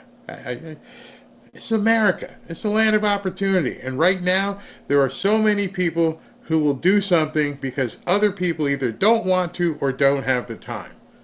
It really is that simple. And if you find that thing, whether it be cleaning pools or mowing lawns, picking up cans, whatever. The most non-glorified businesses end up making so much cash because they're not the glory jobs that everybody thinks about. Everybody wants to be an influencer. It's crazy. What do we got here? And I am so over people like thinking money is bad. It's not. I'm tired of that.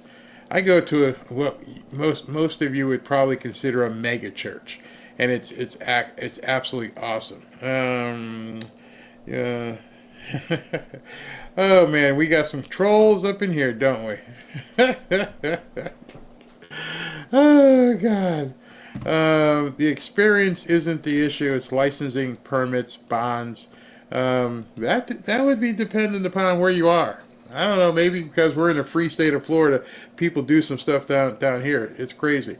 Maximus, Barry, don't know if you saw it, but I'm going to start a personal training and diet programs for older people. Boom. Hold on. Let me play that cha-ching. You would be amazed. Maximus, you got something to run with there. No doubt. Hold on. Ashley just texted me. I don't know if I got something to do or what. Wait a second here.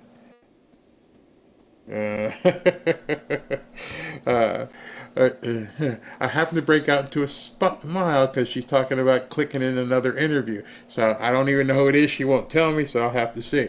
But Maximus, congratulations, bro, taking that step. And I can see in your bio picture there, you're a trainer or you train yourself, and you found what's called a niche. Notice how he defined that. He's going to start a personal training, boom, with diet programs, boom, for older people, bam. That is, there are so, especially down here in Florida, he lives in California, there are so many older people, mature people, I call it that, who want to do things and improve their lives and have no idea what to do.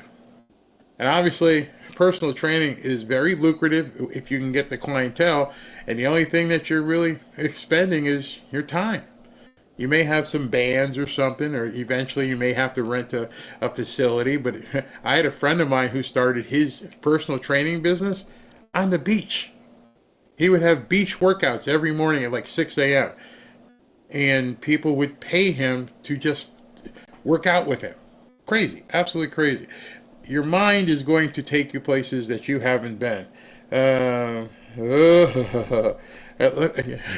Ashley's sending me text here, right? And I must read with the text. Don't say anything, but guess who I just got a response from? And she's like, I'm waiting to nail down a date. And then she gives me the name. She goes, but don't announce it. We still need to confirm it. Big name. Not the big one. Not the biggest one, but big. Big nonetheless. All right, let's continue. You go, girl. Lutnick. All right, Secretary, I mean, you've known Trump for a very long time. Have you seen this movie before? Well, this is his movie that he's been talking about for 35 years. He said, we've been ripped off. You can go find video of him from 1988 on Oprah talking about how we're being ripped off. He finally gets to stand up for American workers, stand up for America, bring the factories back home, and get rid of this national emergency called our trade deficit, which is outrageous. Now, we're not going to have all factories come back. Like clothing manufacturing, that's tough to bring back. But what kind of manufacturing are you talking about returning here? Oh, okay. I don't know if you guys saw this yesterday, but me, and I told you, we're not going to see the conventional things you think of in the 50s and 60s and what things used to be. I actually said that in my show yesterday. Things are going to be much different. And I said to you, if I had my notes, I would read them to you. I actually said people who understand AI, people who understand robotics. I actually said those words. Those of you who watched yesterday, many of you were here, you know I said that. So imagine my surprise when I saw this video. Well, You can't just give that away. See, what's going to happen is robotics are going to replace the cheap labor that we've seen all across the world. I mean, think of what our factories did. They went to the cheapest labor in the whole world, slave labor, cheap labor, the worst environmental conditions, polluting the heck out of it, and then we bring back those cheap products here, and we feel good about ourselves because we don't see the pain. But the pain is in our workers. The American workers have been given the raw deal, and what's going to happen now is we're going to build factories, and we're going to train, and we're going to have trade craft. We're going to do the greatest set of training ever. Whoa. I've never heard that word, trade craft. Getting you to understand what things are going to be like moving forward. You're not going to be the riveter just doing this. No, don't need you for that. That's no longer a job that we will have moving forward. We're not going to have people making buggy whips. You need to get yourself ready to move into the new era of manufacturing. And I cannot believe that he actually said this after I said it yesterday. And I was like, oh my goodness, he's saying it. The Secretary of Commerce is telling you, don't look for yesterday's jobs. That's not happening. And I think it's very important that you realize at this point that this is going to be a different economy. People who used to do things a certain way, that's gone away with the fax machine. It's not going to happen. Scary? Yeah, but it's where things are going. You know that whole skate where the puck is? Not where that puck is right now. I mean, where it's going to be, not where it is right now. You better be skating towards where the puck is going to be, where that trajectory is that you can chart. He's telling you. High school educated people, they're going to train to do robotics mechanics. It's kind of like a supercharged BMW mechanic, you know, like you just can fix those robots. You can build air conditioning as an example, but that's for a fab or for a semiconductor factory. These are great paying jobs that are Americans. We're going to have 5 million of those jobs coming, and America is going to retool. It's going to do Oh. 5 million? Where are you going to get all these people who can do this stuff? Well, right now, wherever you are, whatever age you are, these are things that you can begin learning about. Don't be afraid of it. Over the last 5 or 6 months, I've talked about AI, and people are like, I don't like AI. It's a mark of the beast, and this thing and the other thing, and oh, it's scary. I'm sure at one point, the same people thought that about the car. Well, hey, this horse has been with me for 25 years and it's been doing well. I don't know about all this, newfangled automobile stuff. Yeah. Oh, hey, listen, I've been on this train for a long time. We go back and forth. I don't know about them airplane things. Yep. Don't be that person. Embrace it. And the only way you embrace it is to get away with your fear and start learning it. There was something today. I'm going to show you something right now. This is going to blow you away because I actually told you about this. Let's see. Hold on. Let me find it. I told you this was happening the other day when I said people can kiss normal way of producing movies and all this kind of stuff. I want to show you this. And this is going to, if you haven't seen this kind of stuff, it may make you go, oh crap. Let me just show you this. What you're looking at is this guy made this movie. Completely through AI. There is not a single person real in this movie. There is no trees. There is no sun. There are no floors. There are no horses. None of this is real. Look at her face. Look at looks like it could be from Hollywood. It's stunning. And I watched this, I'm like, Look at her face. It looks like a Hollywood production. This is the future. This is what I was telling you yesterday. Look at this flame, smoke. Look at the detail of all that. That's insane. Now you want the real insane part? This is the part that you're going to look and go, oh, yeah, you may use the actual expletive. You may look at what I'm about to show you and go, oh, shit. That may be your expression once you see this. So you just saw that video, right? I created this short film from scratch in 3 hours using 50 and Kling credits. 3 hours.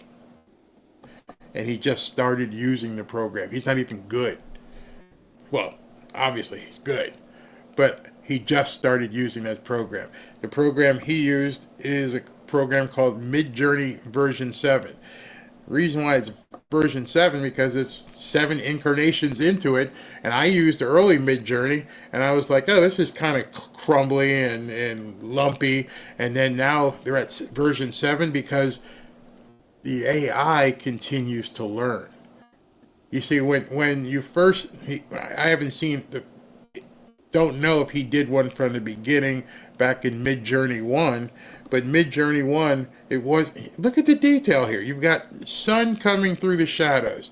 You got flame in the background while the lady is putting, the helmet and all this kind of stuff over him. It's crazy. This guy wasn't an AI developer. He learned it. He learned the program. Let me look at his, he said he's got 75 million YouTube views now. He was featured in Variety magazine, and he's only got 20,000 Twitter followers. But, I mean, he goes through. When I tell you about how there's information out there, he goes, okay. Seriously, I can't get over how good these images look. I use no references, no mood boards, just simple prompts. I told you there's going to be a job in the future called a prompt engineer. Step 1, I was working with ChatGPT to create a short list. Generate me a short list for 20 shots of a misty Japanese village getting ready for war using this prompt structure. And here's this prompt structure. I need a cinematic wide shot of a traditional Japanese samurai village nestled in a mountain valley at dawn. Soft morning mist rolls over the thatched roofs and rice paddies. Villagers begin to stir as smoke rises from the cooking fires. It would give me 20 prompts at a time, and then I iterated and asked it for close-ups, wide shots, and different things, blah, blah, blah. And he goes through his entire process. I then upscaled, and then I had this, and then I did this. Right now, you're probably saying, what did he do? Yeah, just that prompt puts him leaps and bounds over other people. Just being able to write that prompt. And I don't know how long it took him to learn that. This was the prompt to use. Give me a cinematic wide shot, blah, blah, blah. That's what you have to do. You can start that with Grok. You can copy that prompt right there and put that prompt in Grok and see what you get. And it'll probably be different than what he did because you'll get a different AI that's going to give you that information. Take that first step. I can't even tell you what Robin's done.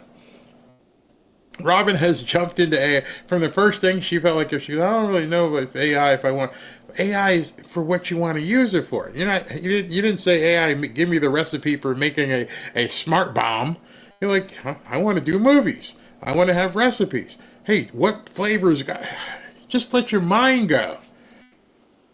And then once you learn how to do prompts, that's going to be needed in the future. Hollywood producers, you're screwed. Copywriters, you're screwed. Voice actors, you're screwed. Hand models, you're screwed. Prompt writers, you're going to make money. Show me a woman who has red fingernails with a diamond on her hand, and she's rubbing some Neutrogena cream on her hand. And in the background, have her holding a baby. I mean, These things, I've seen people who have prompts, and these prompts are like a full page long, because the more information you feed into the AI, the more detail you're going to get coming out of the AI. If you just say, show me a woman putting lotion on, and it's just going to be, something like that. So at home, you could be sitting there and thinking of prompts. You can be watching a television show. Hit pause. Create an image of an FBI agent nearing a bank vault that's been robbed, and there's 4 robbers in the background, and there's somebody being held hostage, and just go with it. And then you'll be like, oh my God, did I just do that? Yeah, you just did that. And then there'll be an edit button. It's like, would you like to add something? Put the guy that's being held hostage and show him with a bloody nose. And you sit there and just go, I can't believe I just did that. So many times we'll be sitting out on the couch and I'm like, what are you doing? She's just writing a prompt. And then she wrote a prompt, and it's like a giant sailfish coming out of the water with a hook in its mouth with a yacht in the background and the setting sun.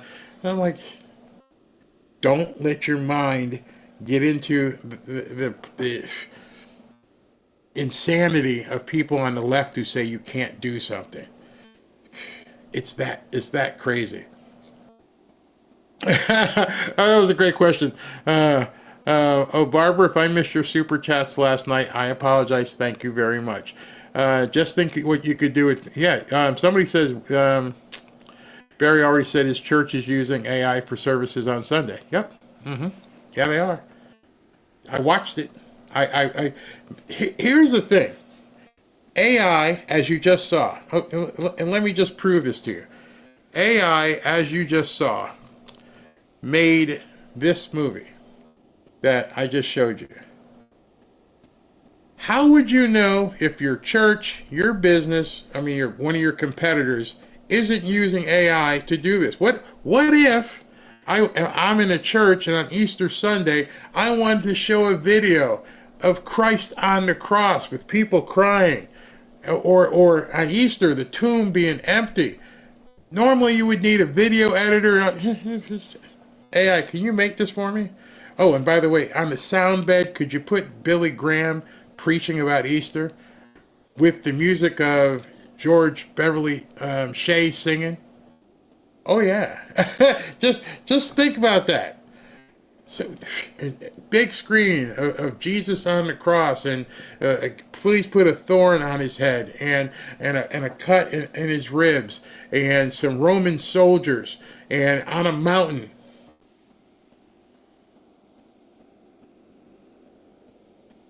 You'd never know. And then all of a sudden, Billy Graham chimes in and goes, today, and he's talking. I'm telling you, this is the future. And so, yes, churches are using it. Because, number one, it's saving them money. Think about that. And you want your church to be that way. You don't want, listen, we want to make this movie presentation for Sunday morning. And can you do this? Yeah, it's going to cost you about $12,000. I'm going to have to get a set. I'm going to have to do... Now everybody can do CGI at home. So the pastor's like, how else can we do this? Well, we can do it with AI. How's it going to cost? I don't know, about $200. What? They wanted $12,000. Oh, hey, we can do it for $200 in a couple of hours, and we could fix it as we want on the fly. Oh, I don't like that. Make it darker. No, Laura, put rain clouds. Okay, you can't do that with a real editor. And all of a sudden, you're sitting there on Sunday morning, and you're like, wow, this is awesome. Oh, wow. Oh, my God. And it's all AI. And there's not a thing wrong with that. Natalie says, I did a short on AI of the creature of the Black Lagoon, Ozzy Osbourne, and Clint Eastwood as the man with the no-name shopping at a grocery store. It was so like... You're so true. Yeah, this is just the entertainment portion of AI. AI will be able to create advanced engineering blueprints in conjunction with 3D printers to make things we can never produce traditionally. Yes. Many of you are seeing the light on this. Don't let your mind be limited. I ran across something yesterday on X where a guy had put together a prompt and it had built an entire business. I'd like to start this business. It created the entire app for him, and thus far he said he's made, I ain't going to tell you what he made. It would just drive you crazy. I'm a machinist, and 3 weeks ago I went back to manufacturing, making parts for airplanes. The pay is also great, starting pay too. Good for you. Good for you. Absolutely great for you. Make a video showing Dan Bongino arresting Nancy Pelosi and Adam Schiff. Oh, speaking of that, you guys saw the FAFO video with Trump playing the drums and who was it? J.D. Vance playing guitar and Elon Musk singing. That was all AI. People loved it. They're like, oh my God, it's the best thing ever. Yeah, you remember that. Those guys were caught by surprise. Like, oh my God. Yes, people are craving for. Imagine you've never been a cinematographer, you've never been an editor, you've never been a director or producer, and now from the comfort of your own office or bedroom at home, you can become all of those. It's only time and knowledge. That's all the difference is between the guy who did that and you. Excuse me. That's it. All right, let's continue. Manufacturing and robotics can sew as well. You've never seen anything like what you're going to see. The renaissance of American manufacturing coming because Donald Trump is bringing them back. He's driving them back. $6 trillion, he said today, he's got committed to America. It's unbelievable. You said I was going to have 5 robots. So the American workers get... A lot of investors are told, retail investors are told, that they should have a certain percent of their portfolio in bonds. All right, so I'm sorry for the abrupt cut. I forgot to put the transition in there. This is Warren Buffett a few years ago. Very interesting.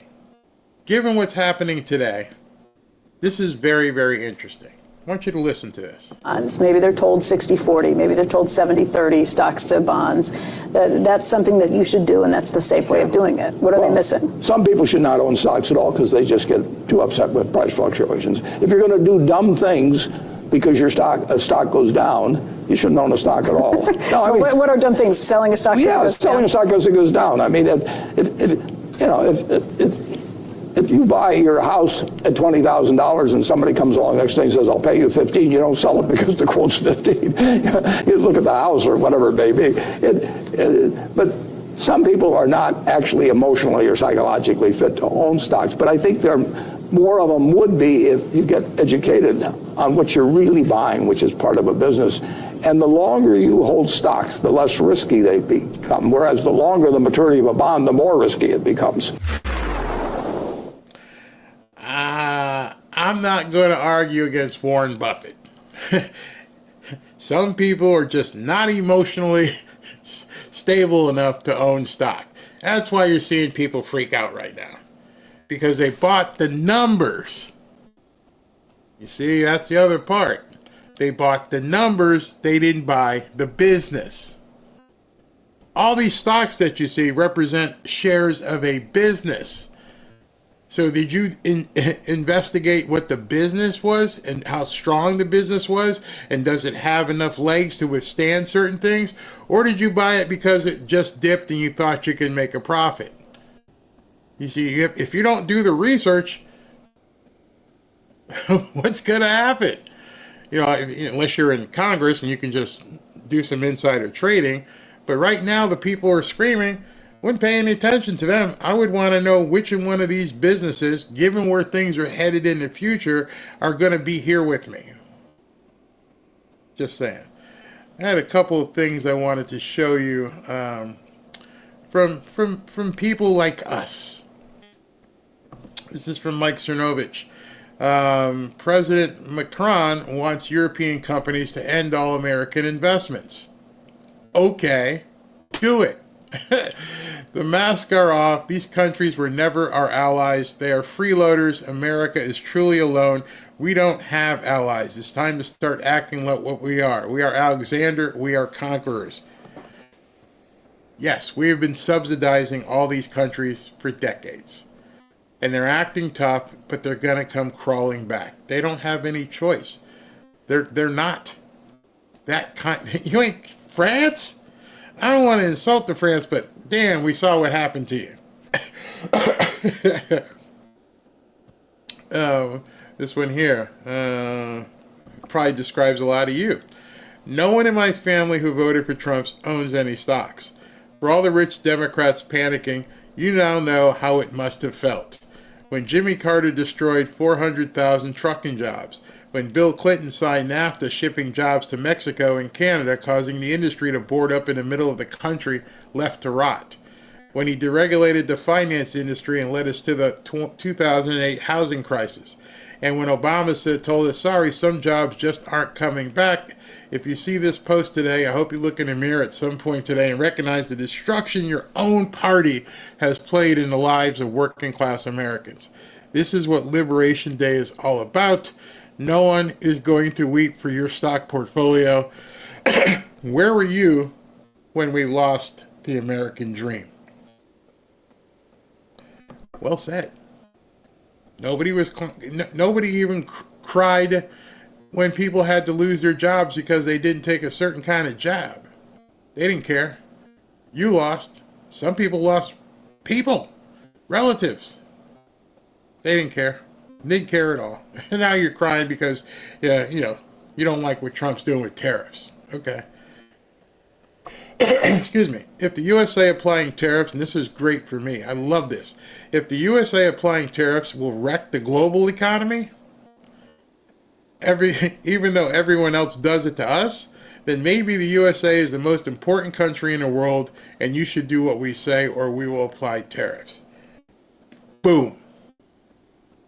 You're telling me that President Trump can do reciprocal tariffs on countries that were charging us, and it could upset the entirety of the global economy?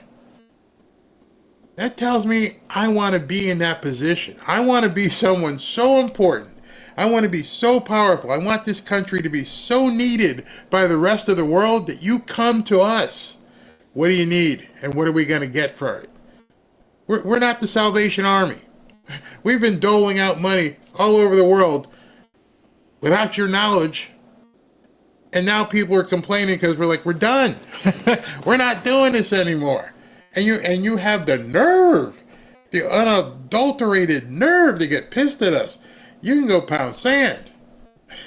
Or, as Mike says, I don't give a crap about the stock market. I care about my country returning to its full might. F off with your snobbery, you Covidian bugmen who lack nobility of spirit. You are gross. Tell us how you really feel, Mike. People have had it. People have had it, and there's no turning back. This was from Sean Davis. Love this. Remember when the biggest Wall Street banks on earth dumped all their garbage mortgage-backed securities on unsuspecting buyers and turned around and demanded hundreds of billions of dollars from you because of the trash securities they created, and the politicians all just went along with it and bailed out all those banks. These are the same people telling you today to trust them. Tariffs are icky. They think you forgot back then when the entire market crashed in real estate and the government paid and bailed them out. You remember? I hope so, because that's what they're doing right now. I like how almost all the people voicing their brilliant economic opinions today thought it was a good idea to shut down the entire economy and print $8 trillion a few years ago over a 99% survivable virus. Remember that? Shut it down. Everybody got to stay in the house. Make sure you're wearing these things. Got to shut down the entire economy. And now you're complaining about tariffs. I feel like this is a walk down memory lane where people need to be, slapped. Wake up. You're being bamboozled. You're being hoodwinked. It's crazy. And I'm loving it that I'm seeing so many Americans are out there talking and going, shut up. This is from Rick Grinnell. He's talking about Macron, who just said, maybe we should stop doing anything with America. Breaking, Rick Grinnell just advised President Trump to cancel the $5 billion American loan for France's Total Energies African LNG project after French President Emmanuel Macron called on companies to stop investing in the United States.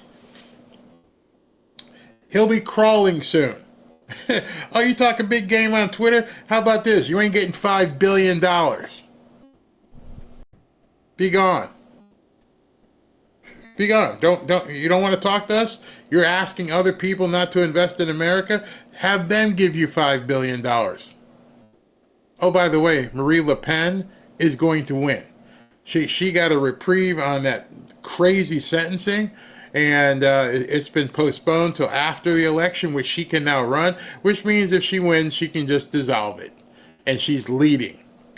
The New World Globalist Order is on its knees. That's why the Democrats are screaming. It's on its knees right now. Many of you know the Data Republican. She goes, this is probably my most screen cap post, not apologizing for it. This is something she wrote back in January, right after Trump got inaugurated. Get to $1 trillion in budget surplus. Eliminate income tax, then drive down interest rate on the national debt to zero. Not paying interest on national debt will give a balanced budget. Did you realize that? The whole time we were talking about he's got to refinance the $9 trillion in interest. Well, if you refinance it, then we're balanced. Then you'll see the greatest economic boom in history and pay down the national debt pretty fast. And ironically, this is the way to save all our security nets. She continued, and I don't want to hear from the debt is an asset crowd, not after we treated student loans the way to help fund Obamacare, only to watch them become one of our biggest liabilities on our spreadsheet. People who are not in that bubble up in the Beltway or on television are looking at this because they're intelligent people going, this is it. This is what makes sense for us. I don't know if you guys know who Michael Caputo is. Michael Caputo. And he was dragged into the whole thing, but he's a filmmaker, OG Trump, Jeffrey Bell Senior Fellow. You can beat cancer too. He wrote this from Buffalo. I bought into the conservative free trade orthodoxy, then watched my hometown Buffalo fall apart as our heavy industries moved overseas. Now Buffalo is an empty shell of what it once was. I don't know if you guys have ever been to Buffalo. Other than going there for a football game or a hockey game, ain't nothing really to go there for. It's a fact. Conservatives did this. Time for a change. Thank you, President Trump. You see, for so long, so many of the things that these people did were in the interest of global markets, not America. And they sold out entire cities, Buffalo, Allentown, Bethlehem. Name, you can pick on a map. So many towns got devastated because we shipped everything overseas. And this is from Shamath. Shamath is one of the guys who works with Doge and Elon Musk and the All In podcast. Looky. And Geiger Capital had posted this. Percent just got a three handle. It dropped. It dropped below 4. And that's the bellwether right there. Gets that below 4, which it finally did. And all bets are off, baby. This is where we want to be. It's going to go crazy. So before I continue, want to know if I can go through this just a little bit of what Tanvi says here. What's Tanvi? Tanvi is crypto policy research for the G20 in Capitol Hill. So I wanted to just show you this before we close. Trump's new tariffs aren't a trade tweak. They're the first move in a full spectrum reset. $9 trillion in debt matures in 2025. The Democrats knew this was coming. Just to let you know, We all knew that $9 trillion had to be paid in 2025. They were hoping they could handcuff us so the economy would just completely implode and that Trump would get blamed for it. And then Republicans, because it would have just disintegrated in front of us. All right, so now that you know that, one announcement just set a dozen wheels in motion. Here's what's really happening and why it matters. Start with the debt. $9.2 trillion must be refinanced in 2025. If rolled into 10-year bonds, and this is where it might get in the weeds here, every 1 basis point drop in rates saves approximately $1 billion per year. A half a point drop would save $500 billion over a decade. Lower yields free up fiscal room. Without them, core spending gets crowded out. Just think about it in your house. If you're paying less on your mortgage, you have more money to spend. How do you push down yields with the sticky inflation and cautious Fed? Manufacture uncertainty. That was a video I showed you earlier. You got to do this. They may not have realized what was coming, but that this was exactly on purpose. Manufacture uncertainty. Sweep in with tariffs, spook the markets, trigger risk off, money exits, stocks, floods into long-term treasuries. All right, so let me just explain that. When people freak out about volatility in the stock market, they move their money into treasuries. It's safe. But when there's more money and less of it, it drops the interest rates. So that's what happened. A deliberate detox to cool the economy and cut refinancing costs. When did she post this? This was yesterday. And so she saw it as well. This was all intentional. It caught these people with their pants down. Even though he told them, here's what's coming. They thought just by screaming on television they could stop it. When she took this screenshot yesterday, it was at 4.055, and I've showed you since then it's under 4 at this point. But cheap refinancing isn't enough on its own. Even at lower rates, the debt remains enormous. That's where the next thing comes in, cutting the deficit. So these things are all being done hand in hand. We need to do this, we need to do this, and we need to do this. This is a genius plan that they've been articulating. I mean, it's just... all these things had to be done. This isn't by chance that they've done all this. With these savings, the big economic pillar to successfully deliver on Scott Bessent's 3-3-3 plan is to get growth up. Tariffs come in as a trigger for domestic industrial revival. The thinking is by making imports expensive, you create room for U.S. producers to step in. But here's the problem. American factories can't scale up overnight. So in the short term, consumers will face higher prices. The administration knows this. That's why they're front-loading the pain now, betting that by 2026 the benefits will be visible. I understand it may sound confusing, but it's all part of getting the machine running. Now we want Americans to be able to do this, except... We don't have any people that do it. You shipped everybody over there, and it's going to take some time before we get the plants and stuff running here. Because we don't have them anymore. It's not like they're just sitting there. They've been torn down, they're rusted out, whatever. And now we got to get all that working. So how do you do relief? And that's the other part, the last part. In the meantime, the near-term relief tax cuts have been floated to help offset the cost burden on households. And while risky, currency devaluation may follow later to make imports cheaper without lifting the tariffs. And then below that, I love the explanation. Below that, don't forget tariffs also bring in revenue. Estimates suggest they could raise over $700 million within the first year. That's not a game changer on its own, but it gives the Treasury a bit more room to maneuver, especially if paired with deficit cuts. That's why Trump was saying, Mike Johnson, what the hell? You got to get these tax cuts done. We don't have any option. Get it done. So what I wanted to do today was to show you what the evolution of everything. The ignorant trolls, they have no idea. None whatsoever. These are the people who died on the operating table. They're brain dead. And they're doing it because they're trying to throw you off your game. But like I said earlier, Trump took the defibrillation paddles and he's shocking the hell out of this patient called America. Clear. Because it's one big shock to the entire country. Some people, they don't see it, they don't understand it, and like I said, they're dead on the operating table. They're done. There's nothing we can do for these people. They don't want America to get up. And that's where you have to realize, if you still think that there's a number of people in this country and all we need to do is reach them, no, they want us dead. Us, not personally, but I'm talking the country. They don't want us to prosper. They don't want us to recover.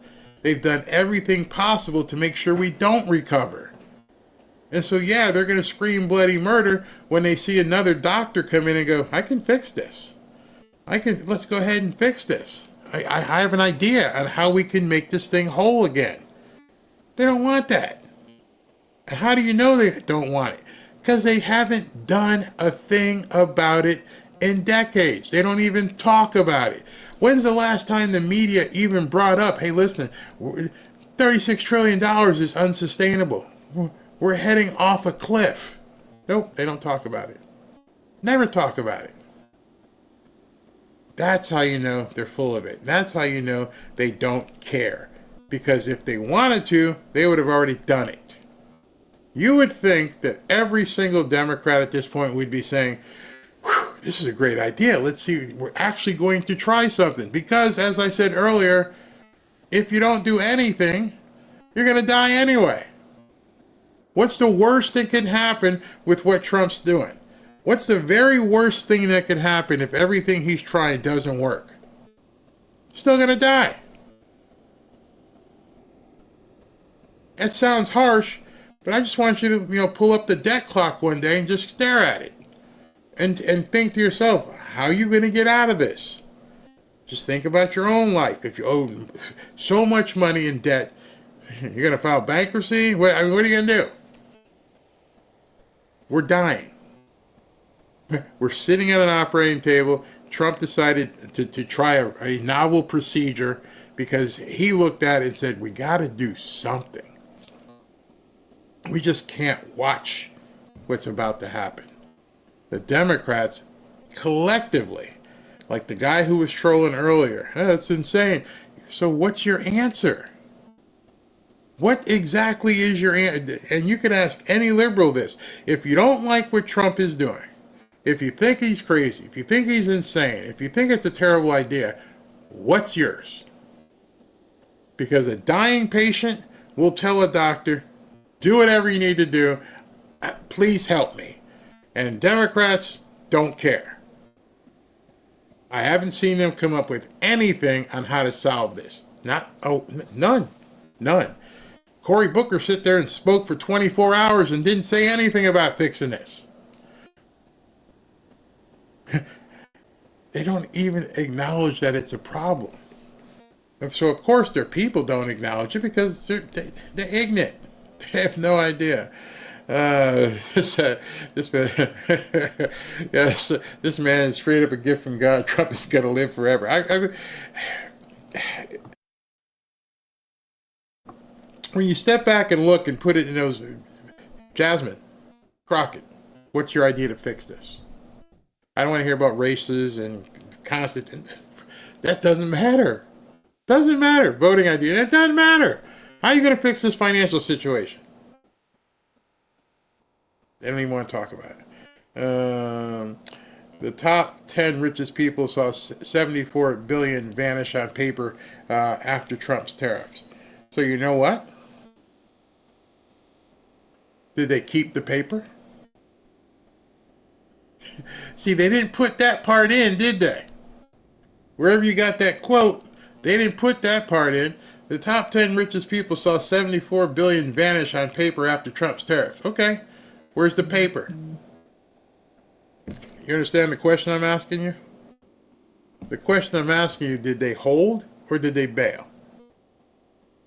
See, that's the answer to the question, because that's the part they're not telling you. That's the answer right there. You just didn't have the rest of the information. They lost $74 billion on paper, but they're still holding. They're good. They're going to hold on to it. Unless, of course, they say they lost $74 billion and they sold it off. That didn't happen. Like the most consequential president ever. Yeah. Right. They don't have solutions to. Yeah. Ask. You can even ask your liberal friends. Hey, what's the solution to our national debt? Huh? What's the solution to our national debt? What national debt? The $36 trillion we owe. And just watch them implode. Yeah, but Black Lives Matter. Or something. Or fire Elon. Fascism. He's a fascist, he's a Nazi, and he's a racist. What do you got for the debt? I'm going to give you all those other things. You can have that he's a fascist, you can have that he's a racist, and you can have that he's a Nazi. That's not what I asked you. I asked you, how are we going to fix the national debt? And just watch their heads explode because they may self-immolate. They may turn into fire right in front of you. Like, no, come on back with me. Come. Can you answer that? It's sort of like talking to people who are non-Christians. And many of you have had those talks with non-Christians. And they call you crazy and you believe it's some guy in the sky. And, you're fake God. I'm like, what's the worst that's going to happen to me? If I live a life according to a certain edict and I live by the Bible and you think I'm crazy, the worst that can happen to me is I could be wrong. What's going to happen to you if you're wrong? And just smile. What would happen if you're wrong? What if I do worship a living God who's going to reappear and you want to call me stupid? Okay. What do I call you if you're wrong? Oh, toast? Ashes? I don't know. You tell me. Forever tortured? That'd be a good term. It's the same thing.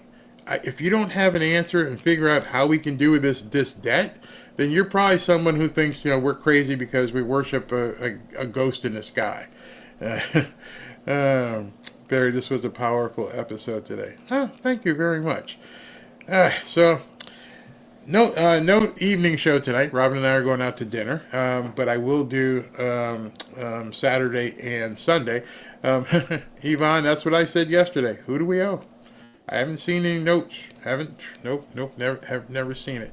But I hope you guys got some information from today and understand that a lot of it is just putting it in terms that you can understand. And you can put it in layman's terms. And even with the woman who said that they lost $70 billion, they don't fill in the sentence. And I speak from a real estate term because many people I know back during different housing crises, and the value of the house plummeted. And I would always say, you selling it? No. Okay. And what are you worried about? What are you worried about? If unless you said, I'm just selling everything and I'm going to go live in a cabin up in the mountains or an RV. So what are you crying about the value of your home going down? Because you're not selling it. No, I'm not selling it. I live here. Okay, shut up. Seriously, I don't mean that in a bad way. Because those same people who said that back in 2008, who stayed in their homes, even people who stayed through the COVID thing, found out, the appreciation just came right back. Yeah, come right back. Because all the stuff around it was fixable. The house was still there. It was built on solid foundation. So all the other metrics that determine the value came back as soon as people got more jobs. So it's that simple. Which is one of the reasons why it's somewhat, if you know what you're doing, it can be kind of easy to forecast real estate values. Hold on, let me do this. I just hit the button and I lost my... okay, here we go. I'm going to jump into the super chats right now. Hey, if you'd like to join 15,000 plus fellow patriots on X in our private X/Twitter group, go to fanfareshop.org/group. Just put in that URL in your browser. It'll take you right to our private group on X. Love to see you there. Let's share some content. And if you'd like to win a hoodie, or rather if you'd like to enter to win a hoodie, go to fanfareshop.org, fanfareshop.org, and register to win a Trump hoodie. Welcome back to Fanfare with Barry Cunningham. That's obviously one of the things I'm changing this weekend is making that, because we're at 16,000 people in the group, and we're not doing hoodies anymore for the time being. We're going, because it's spring, going to t-shirts. So I got to revamp the site and have the guys put that together. All right. Let's hear Lady Addie. Let's hear Encore for Barry and the Fanfare team. Thank you very much. D, Barry, I just bought 2 shares of stock for the first time ever. Okay, D, I hope you did your research, though, but congratulations. Job for 9. The gold does not say down to me. It says buy. Bingo. There you go. Haley Orozco, our country is sick, very sick. We need chemo to be healed. This is the chemo.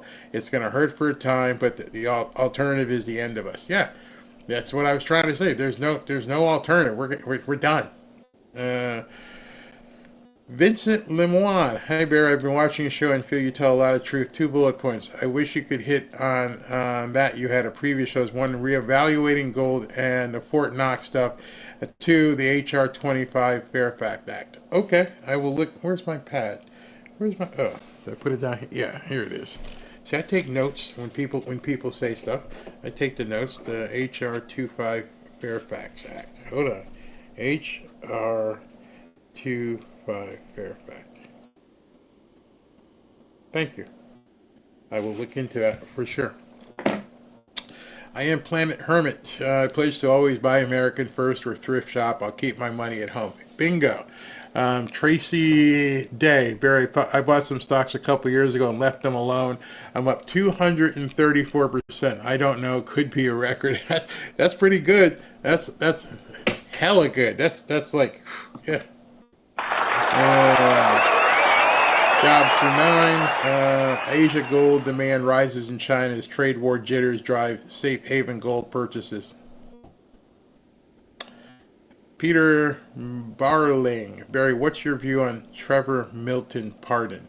Don't know, but I will have to find out who Trevor Milton is. Trevor... Don't know. Have to look that up. Barry, I went through, Mr. Anderson, Barry, I went through heart transplant surgery 2 years ago, felt the pain, time to love life. There you go. You've been giving a new lease on life. Good for you. Tariffs, 2021 before Biden, crap car loan at 1.79, interest $228 a month. Yeah, good credit and everything.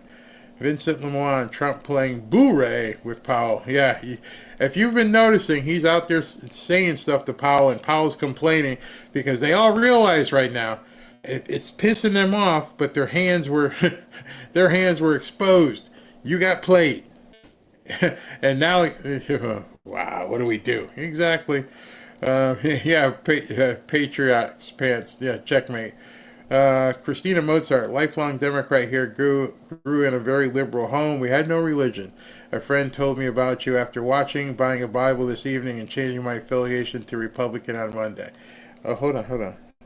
Let me get that for you. God bless you. God bless you. And let me just tell you, Christina, there are many people in here who would love to help you and talk to you. Christina Mozart, that's fantastic. Terera Garakani, Barry, I wanted to teach cooking classes along with dinner for couples, so I went to ChatGPT. I got the most valuable AZ info. That simple. Cooking classes. Robin and I had long ago thought about 2 things. We talked about taking ballroom dancing classes, because we thought that would be pretty cool, and cooking classes. Then she saw me like cook some stuff. She goes, "I don't even know what you made. What did you put in here?" And I'm not eating it. I'm like, "Honey, I think it's gonna taste good. Here's some ketchup on it." Don't lie. And she looked at me like, "I'm not eating that. No, Marcus Anderson, we are leaving the Flintstone age and moving into the Jetsons age. Yes, and be ready for it. Definitely got to be ready for it because that's where we're headed. Do you have to pay for AI to make a movie? Well, it depends on what software you use. If you Midjourney is one. It's not that expensive. There is a subscription. However, probably the cheapest one, Chat GPT, and then you can't do video with Grok yet, but that's coming. But it's not really expensive, Ken. Maximus, very curious if you heard what you thought a particular AI program supposedly developed SWLF awareness tried to hide files and shut itself off when it was about to be replaced. No, I saw that in a movie. Not actually the person of interest, but no, didn't know. Brian Newland, hey Barry, I got into collecting sports cards. It has taken me back to my childhood about 49 years ago. I feel like a child again. Best feeling ever. If you feel young again, that's good for you. Kevin Strand, I work 2 jobs and pay in every year. Why do people that sit on their butts and have kids are getting thousands back in tax refunds? Because they're Democrats. Kelly Panetsky, thank you.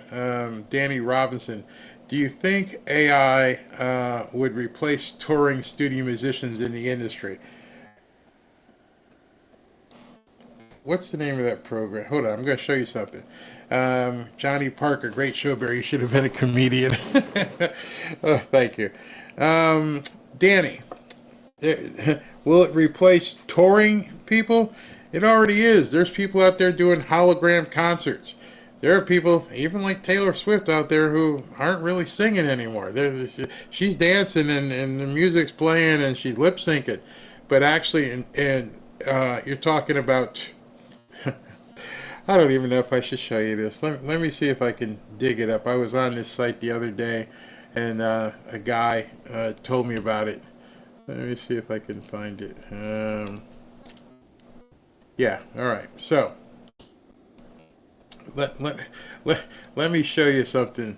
Since you asked, Danny, you may not want to know the answer to this, but I'm gonna tell you because it's kind of crazy. I'm playing with it myself right now.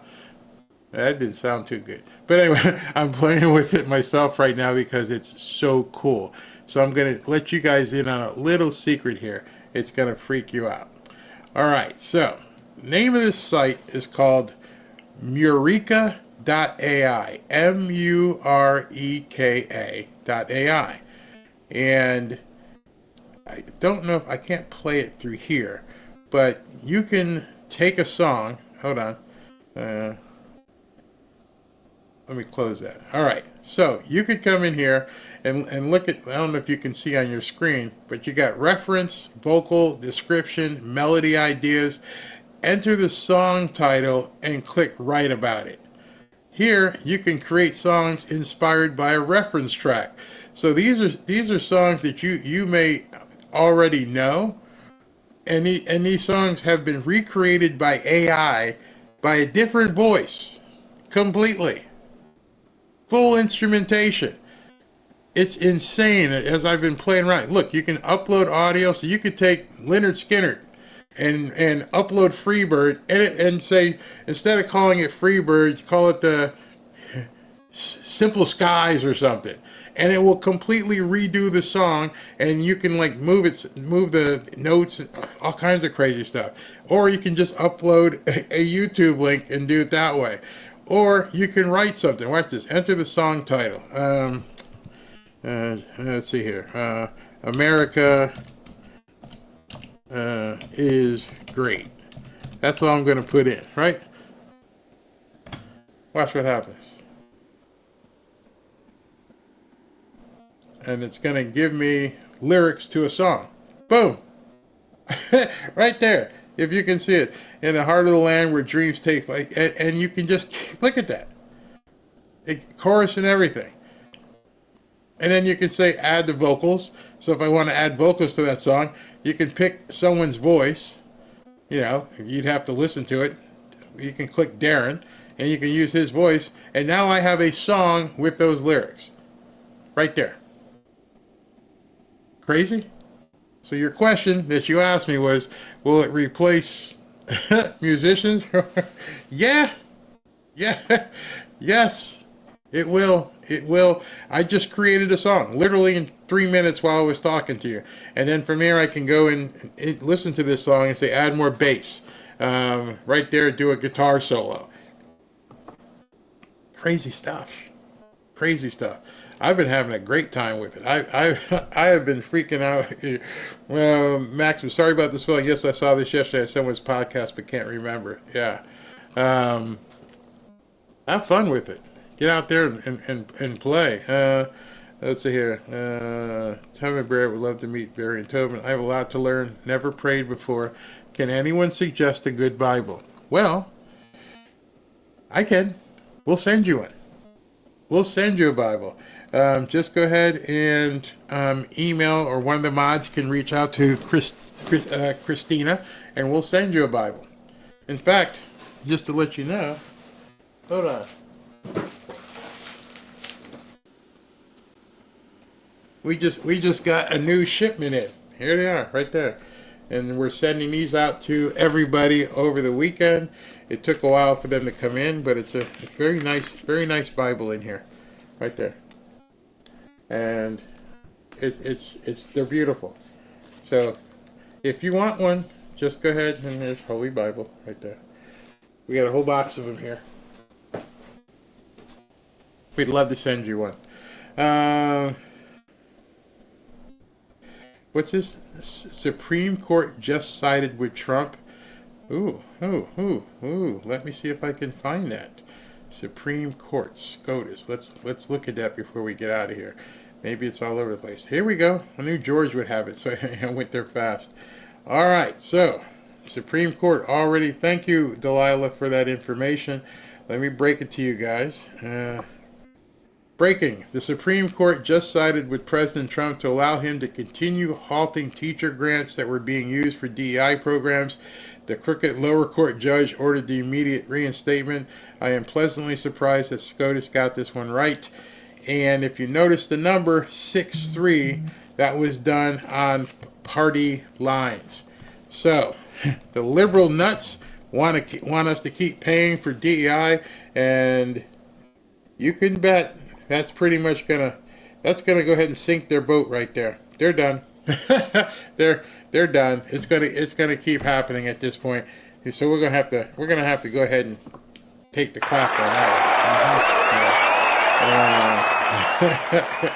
one. Ooh, they're gonna be freaking out today. Boy, will they be freaking out today that we got that.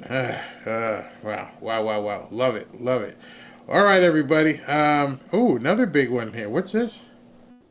Look at this one. Things are happening.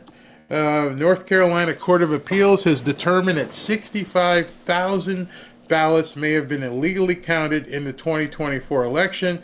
The Democrat won by 700 votes. Oh my.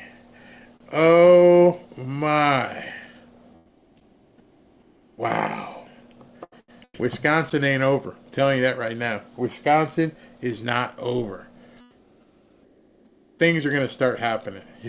Wow. Lori Hill and Christina, I'm so happy for you. This is going to be good. It's going to be good.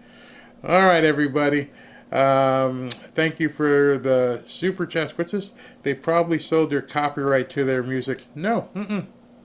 Who? You talking about the people in that program? No, it's not copyrighted, because you're changing it. You're using the song that you may know of, and then you're uploading that song. It's completely changing the arrangement. I mean, you can't own notes. You can't own the CG and the flats. You don't own that.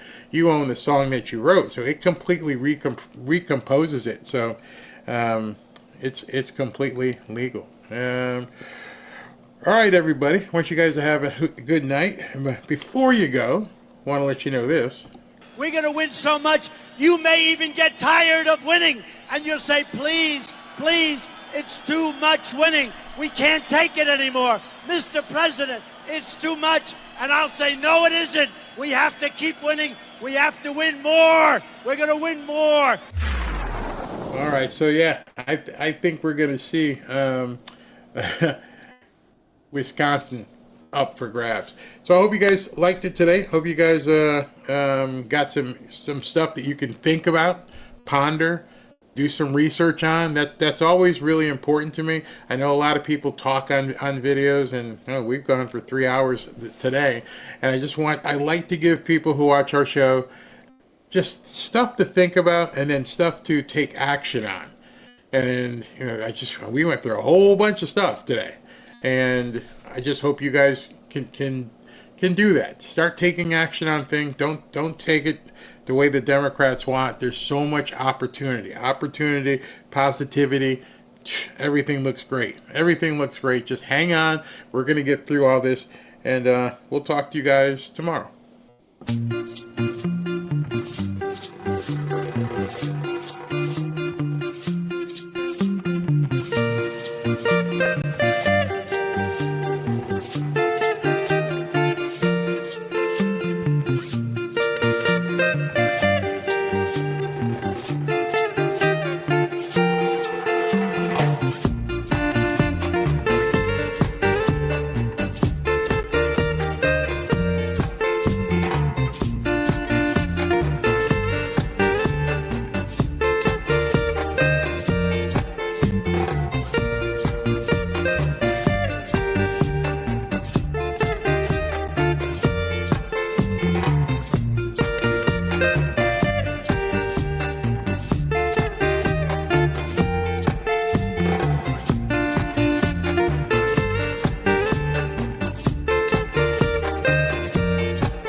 I forgot. Well, I'm glad you're still here.